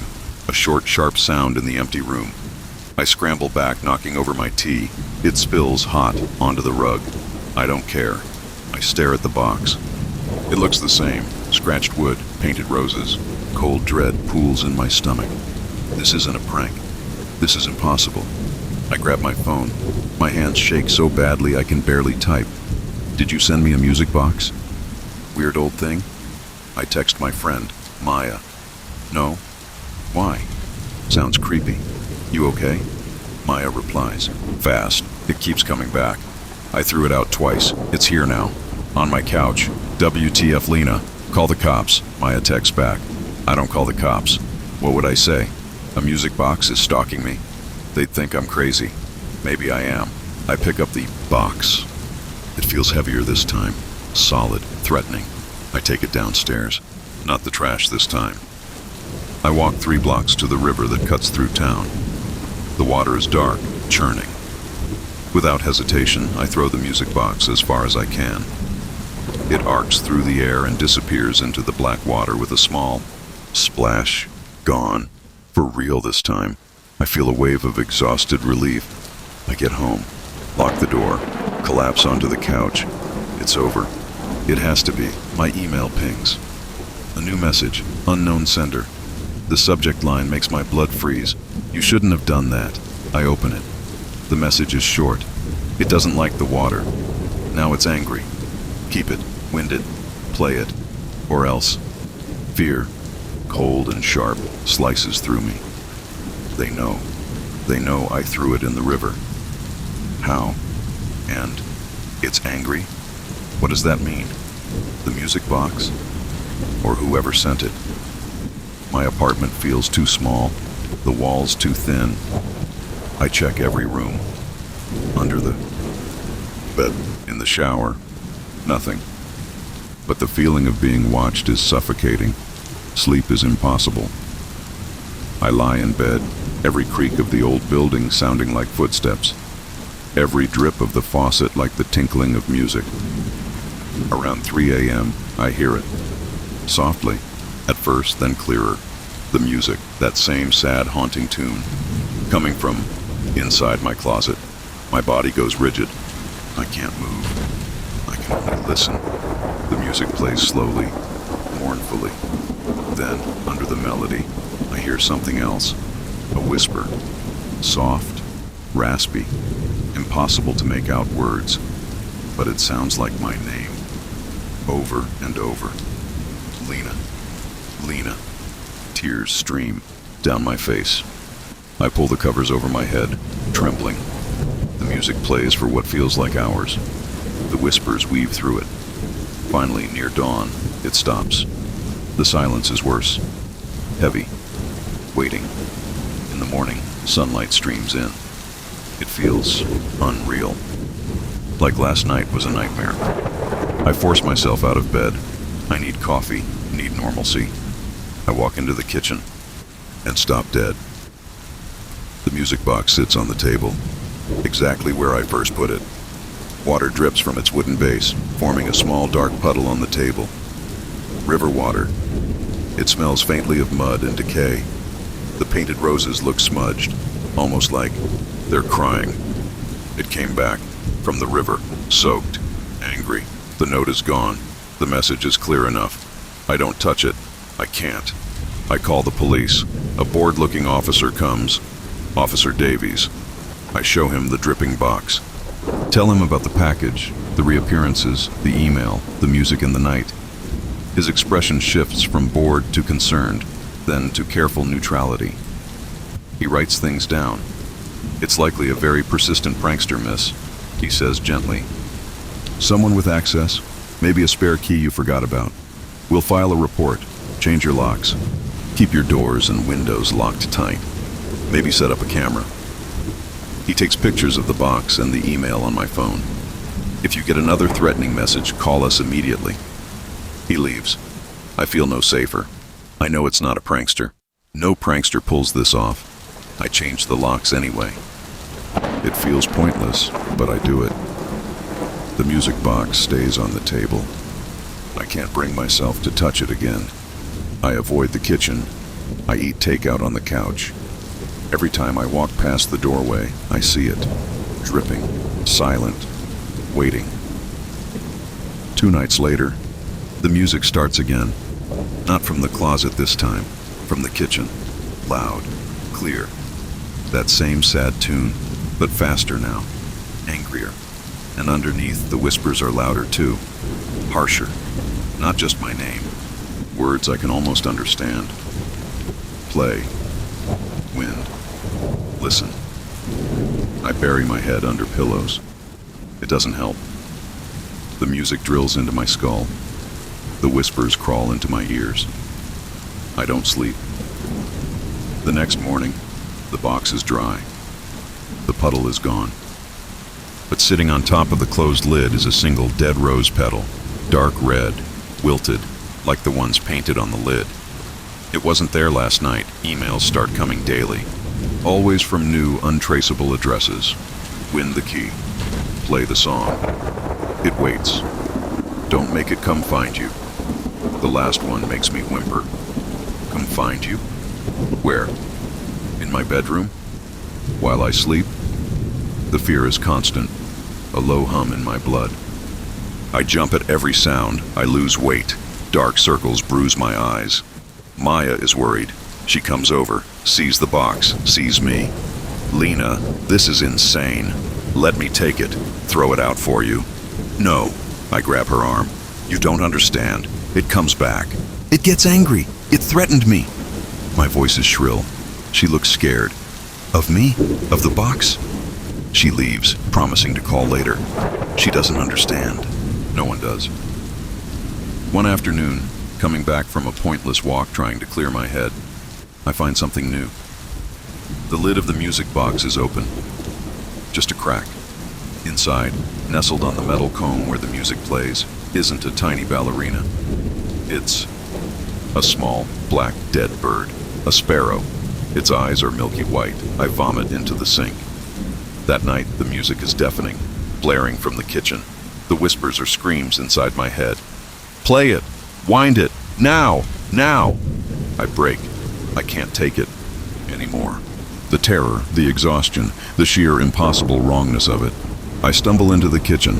The music box sits there, lid wide open now, the dead bird gone.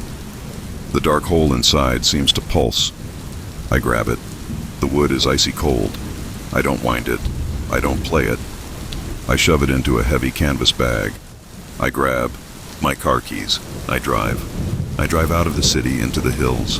I find a place where the trees are thick, the ground rocky and wild, far from anyone. I dig. My hands bleed on the rocks and roots. I dig deep. I throw the bag with the music box into the hole. I cover it with dirt, rocks, heavy branches. I pile stones on top until it looks like a small, crude cairn.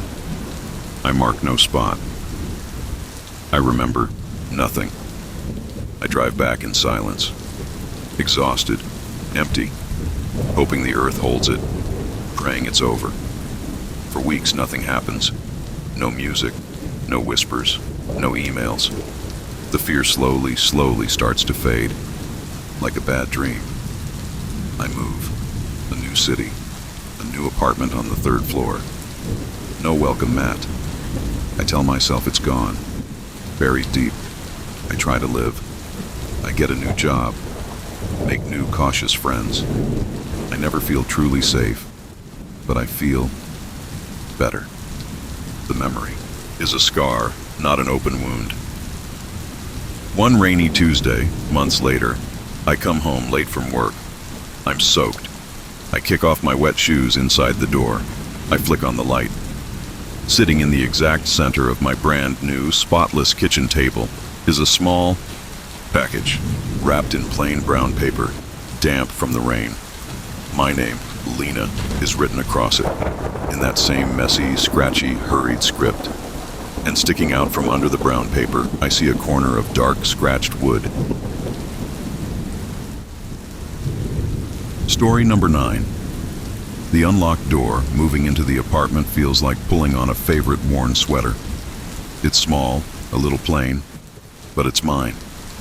After years of noisy roommates and leaky ceilings, this quiet place on Maple Street feels like sanctuary.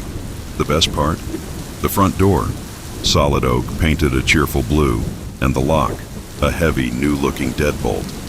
When I turn the key, it makes this satisfying, deep thunk. It sounds like safety. Like the world outside stays exactly there. Outside. I unpack my few boxes, hang a single picture, and breathe easy. Home. The first time it happens, I brush it off. A long, exhausting shift at the diner. My feet ache. My brain feels foggy. I drag myself home, insert the key into the deadbolt, and it turns too easily. No resistance.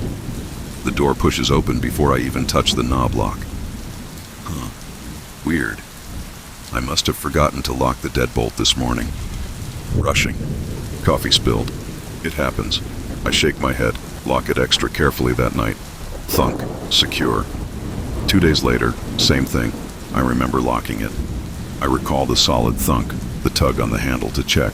But here I am, key sliding into the deadbolt, finding it already unlocked. Only the simple knob lock holds the door shut. A tiny cold worm of unease wiggles in. My stomach. Did I somehow only lock the knob? No, I always do both, don't I? I kneel, examining the lock mechanism. No visible scratches, no signs of force. The strike plate looks fine. Maybe it's just old, sticking. I call Gary, the building super. He's a big guy, perpetually scowling, smelling faintly of cigarettes and damp concrete. He grunts, fiddles with the lock, turns the key a few times. Works fine, he declares, wiping his hands on his stained pants. Maybe you forgot, kid. Brains fried from flipping burgers. He leaves, leaving me feeling foolish and slightly paranoid. I become meticulous. Every morning, a ritual. Lock the knob, turn the key in the deadbolt. Thunk. Grasp the handle. Pull hard. Solid. Unmoving. Good. Safe. I head to work, but it keeps happening. Not daily, but often enough to fray my nerves. Maybe twice a week. I return, key slides into the deadbolt, unlocked, only the flimsy knob lock engaged. Each time that cold worm in my gut grows heavier, colder. One Tuesday, fueled by a creeping dread, I decide to test it. I lock everything. Thunk. I even engage the little chain lock for good measure. I take out my phone and snap a picture. Deadbolt. Locked. Chain secure. Proof. I walk just down the block to the small, dusty library. I find a chair by the window with a clear view of my apartment building's side entrance. My entrance. I sip terrible library coffee and watch. An hour ticks by. No one enters. No one exits my door. My heart starts pounding as I walk back. Key in the deadbolt. Unlocked. Only the knob lock clicked. The chain is still latched. My photo stares. Back at me from the phone, undeniable. Gary's "you forgot" excuse crumbles to dust. Something is deeply wrong. I buy a new deadbolt. Top of the line, heavy-duty steel. Expensive, but worth it for peace of mind. Gary installs it with grumbles and sighs. Happy now? The new lock feels immense, industrial. Thunk. The sound is deeper, heavier, like a vault ceiling. Relief floods me. Faulty lock. Had to be. Problem solved. For 3 glorious days it holds. I come home. Deadbolt locked. Knob locked. The memory of the thunk is a comfort. Then Friday. Rain lashes the windows, turning the street outside into gray soup. I get home late, soaked. Key in the new, expensive deadbolt. It turns easily. Unlocked. Only the knob lock engaged. My blood turns to ice water. The new lock. Failed. Or did something else unlock it? Sleep is impossible that night. Every sound is amplified, distorted. The fridge's hum becomes a low growl. The old building's pipes groan like something in pain. Wind rattles the window pane. And then, a soft, distinct click. From the front door, the unmistakable sound of a lock disengaging. I sit bolt upright in bed, heart hammering against my ribs like a trapped bird. Silence follows, thick and heavy. Did I imagine it? I creep to the bedroom door, press my ear against the wood. Nothing. I peek down the hall. The front door is a dark, silent rectangle. Still, but the feeling, the suffocating certainty that something is trying to get in, it chokes me. I arm myself. A doorstop alarm, a little plastic wedge that shrieks like a banshee if the door moves. A motion sensor light for the short hallway. I even start positioning my old laptop on the coffee table. Camera pointed at the door whenever I leave. It, too, feels desperate, ridiculous, but the fear is stronger. It doesn't matter. The deadbolt still unlocks itself. The doorstop alarm stays silent. The motion sensor remains dark. The laptop footage shows nothing. Just my closed door. And then, sometimes on replay, I see it. The deadbolt knob slowly, silently turning, rotating clockwise, unlocking itself. No shadowy figure, no gloved hand, no tool visible, just turning. My breath catches in my throat every time. Impossible, undeniable. Terror coils tight in my chest. One freezing night, I wake up shivering violently. My bedroom is an ice box, much colder than the rest of the apartment. I pull the thin blanket tighter, teeth chattering. Then I hear it. A soft, rhythmic sound from the living room. Scratch, drag, like something heavy, with claws or points, being pulled slowly, deliberately across the carpet. Pure animal fear locks me in place. I can't move. Can't even breathe properly. It's not just unlocking the door anymore. Whatever it is, it's inside now. The sound moves past my bedroom door, unhurried, down the short hallway, towards the kitchen. Then, silence. An utter profound silence that presses in on my ears. I lie there for hours, rigid, trembling, listening to the frantic drumbeat of my own heart. Dawn finally bleeds gray light around the edges of the blinds. My limbs feel stiff and leaden as I force myself out of bed. I check the front door first, my hand shaking. Locked. Deadbolt and knob, like I left it. But the chain lock, it's unhooked. The little metal hook swings loosely on its track. I always latch the chain. Slowly, dreading what I'll find, I walk towards the kitchen. The living room looks normal. Couch undisturbed, TV silent. Then I see it. The small braided rug in front of the kitchen sink. It's been pulled back, bunched up carelessly against the lower cabinets. Underneath, on the bare wooden floor, are long, deep, parallel gouges. 4 of them, like massive claws dug deep into the wood and were dragged several feet. Fresh wood shows pale against the older finish. My hand flies to my mouth. A wave of nausea rolls over me. It wasn't just unlocking the door. It was inside, moving, touching, marking my space, violating. It panicked, sharp and acrid, fills my mouth. I call Gary. He arrives, takes one look at the scratches, then at the loose chain lock. He frowns, a deep crease forming between his brows. He kneels, runs a thick finger over the gouges. Kid's messing around. Got a key somehow. Raccoon, maybe. But his voice lacks conviction. He checks the windows, the tiny bathroom vent. All latched, all sealed. Weird, he mutters, genuinely unsettled. Real weird. Change the chain lock too, I guess. Keep your head down. He leaves quickly, avoiding my eyes. I change the chain lock. I buy a heavy metal security bar. Every night I wedge it firmly under the doorknob, angled against the floor. It feels like building a flimsy barricade against a hurricane, but it's all I have. A tense week passes. The deadbolt stays locked. No phantom clicks, no dragging sounds. The gouges in the floor stare at me, but nothing new appears. A fragile, desperate hope flickers. Maybe it stopped. Maybe whatever it was moved on, found easier prey. Then, last night, I wake up parched, throat like sandpaper.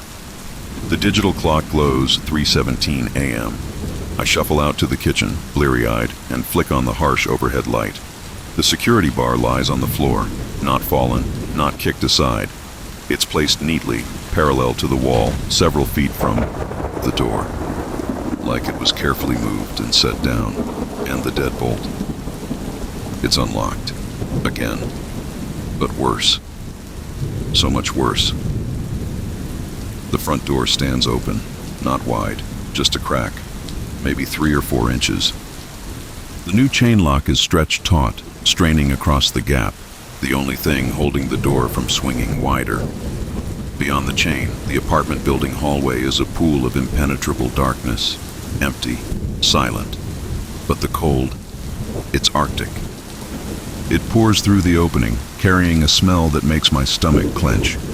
Damp earth, yes, but underneath, something else, something deeply wrong. Old rot, dry bone dust. the stale, suffocating scent of an open tomb forgotten for centuries. I stand frozen in the kitchen doorway. My skin crawls, prickling with 1,000 invisible needles. It's not just fear anymore. It's a crushing, primal sense of being watched. Not just from the crack in the door, from the darkness beyond the chain, from the corners of my own apartment, from the very air itself. What happened? Did something inside try to get out? Did something else try to get in? And the chain stopped. It? Or did it get out, and the chain stopped it from closing the door behind it? Or is it still here, watching me from the shadows I can't see into? I don't know. I don't know which thought is the most terrifying. My paralysis breaks. I lunge forward, slam my shoulder against the door. It bangs shut with a jarring thud. The chain rattles violently. My hands are shaking so badly I can barely grasp the keys. I fumble, lock the deadbolt, lock the knob, latch the chain. I shove the security bar back into place under the knob, jamming it hard against the floor with all my weight. My breath comes in ragged, tearing gasps. I don't go back to bed. I slide down the wall beside the door, my back pressed hard against the solid wood. I sit there on the cold floor, knees drawn up, arms wrapped around them. I listen. I wait, hearing nothing but the frantic, terrified rhythm of my own heart pounding in my ears and the distant mocking drip of the kitchen faucet. The door is locked now, triple locked, barricaded. But the feeling is entirely different. The heavy thunk of the deadbolt doesn't sound like safety anymore. It sounds thin, hollow, meaningless. A child's toy lock on a cage holding something vast and hungry. It showed me. The locks are just metal. The bar is just wood and steel. They mean nothing. It comes and goes as it pleases. It moves things. It scratches floors. It opens doors from the inside. It breathes cold and smells of graves. It's not trying to break in. It's already here, inside the walls, inside the locks themselves, inside the narrow space between the door and the frame. It lives in the silence when I hold my breath. It's in the click that wakes me. It's in the cold spot that wasn't there before. The apartment isn't mine anymore. It hasn't been for a while. It's ours. And the door isn't locked. It never really was. It's just waiting. I can feel it in the unnatural stillness of the air, in the faint metallic taste on my tongue, waiting for the next time it decides to open, on its own, when it wants to, when I'm not looking, or worse, when I am. Story number 10, The Left Behind Notes. It starts with my favorite coffee mug, the blue one with the chipped handle. I know I left it drying on the rack next to the sink. I always do, but when I go to grab it the next morning, it's gone.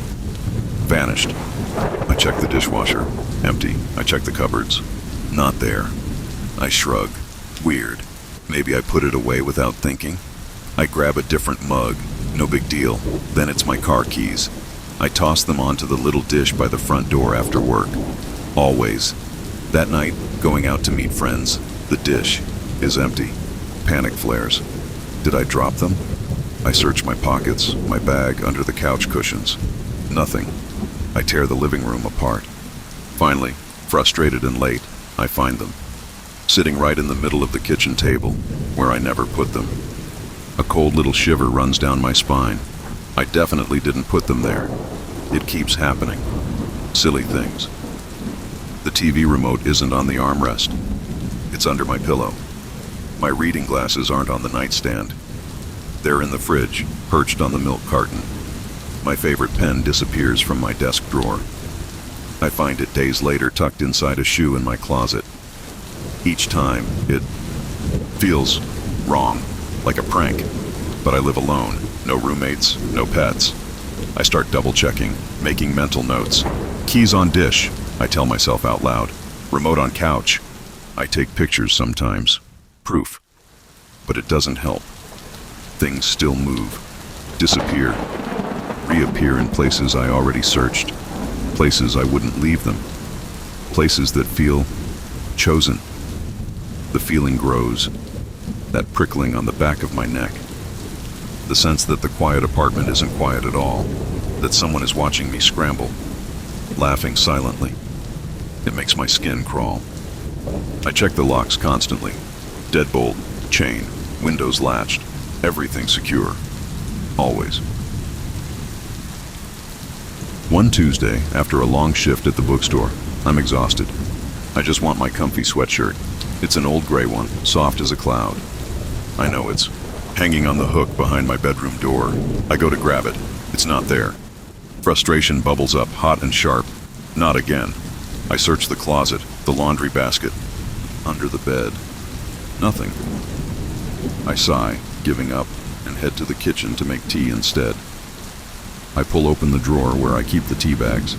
Sitting right on top of the boxes, neat as you please, is my gray sweatshirt, folded perfectly. Impossible. I just looked everywhere, and tucked under the folded sweatshirt like a hidden message is a small piece of paper. Plain white.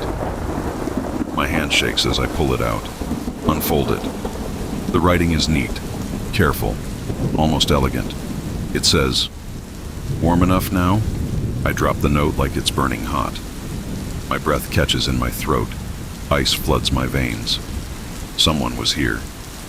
Inside, my home. Touching my clothes, folding them, leaving. This. Watching me search, knowing where I'd look next. The note isn't just proof. It's a taunt. A cold, cruel joke. Panic claws its way up my throat. I spin around, my eyes darting to every shadow, every corner. The apartment feels suddenly huge and terrifyingly empty, yet full of presence. The silence isn't silence anymore. It's thick, heavy. Listening, I call the police. My voice trembles explaining it. The missing things, the reappearing things, the note. Officer Davies comes. He looks patient, but skeptical. He checks the locks, the windows. He looks at the note, holds it carefully. He asks if I have any enemies, if I've had visitors. I say no. He searches the apartment, under beds, in closets, checks the tiny attic access panel. Nothing. "No sign of forced entry, Miss Carter," he says, handing the note back in a plastic bag. "Locks are solid. Maybe you wrote it yourself?" Stress, forgetfulness can be unsettling. He suggests I talk to my doctor. He takes a report, but I see it in his eyes. He doesn't believe me. Not really. He leaves, telling me to call if anything else happens. His words sting, but the note in the baggie is real. The feeling is real. I can't stay here. Not tonight. I throw clothes and my toothbrush into a bag. I drive to a cheap motel on the highway. The room smells like stale smoke and bleach, but it feels safer than my own home. I barely sleep. I avoid the apartment for days. I go to work, come back to the motel, but it's expensive, and I feel stupid. Maybe it was stress. Maybe Officer Davies was right. The note, could I have? No, I couldn't have. I know I didn't. I force myself back. Walking in feels like stepping into cold water. The air is still. Too still. Everything looks normal. Too normal. I try to settle back in. Make dinner. Watch TV. But I'm jumpy. Every creak of the old building makes me flinch. Every shadow seems to move. I feel eyes on me constantly. My skin prickles. 2 days later, I reach for a box of cereal in the cupboard. Behind the box, tucked against the back wall, is my missing blue coffee mug. The chipped one. My fingers brush it. Cold, and sitting inside the mug, folded small, is another piece of paper. My heart stops, then hammers against my ribs like a trapped bird.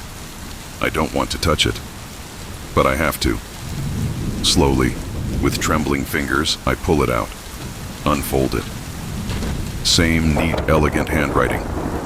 Stop looking. The words slam into me. A command. A threat. Cold terror washes over me, freezing me in place. Stop looking. Stop looking for my things. Stop looking for them. What happens if I don't stop? The air feels charged, electric with unseen malice. The silence screams.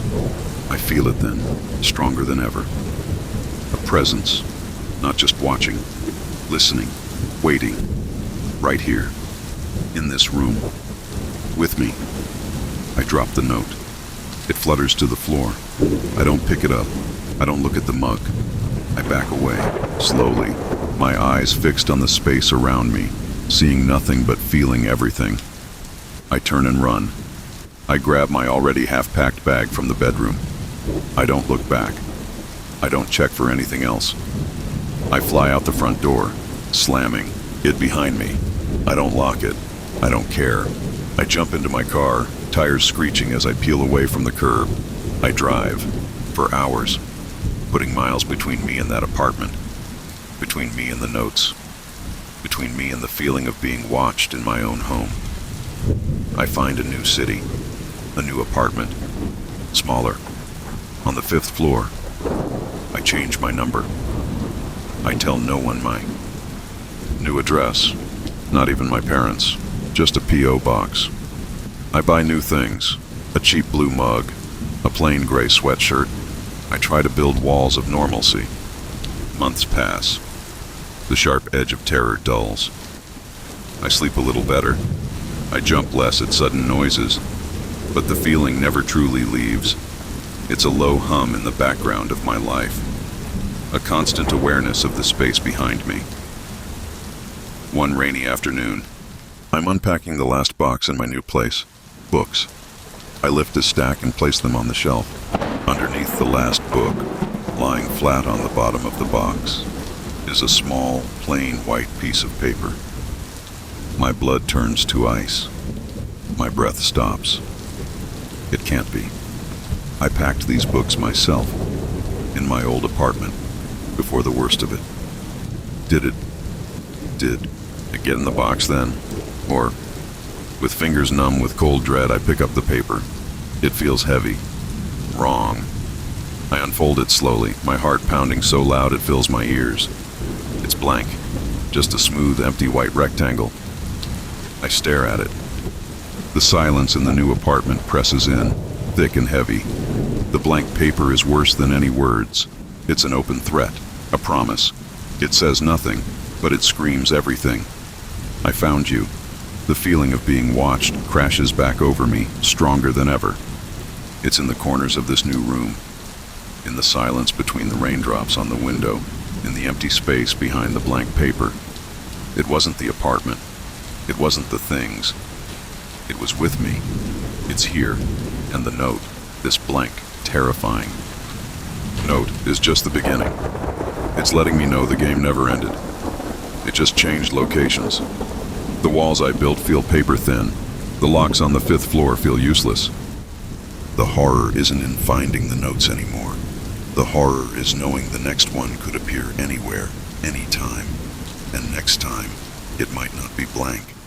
The unseen thing that moves my world hasn't left. It's just waiting, watching, and it knows exactly where I am. That's all for today, my friends. Have a good night's sleep. We'll meet soon in our next video. Don't forget to drop a like and subscribe the channel. Ciao.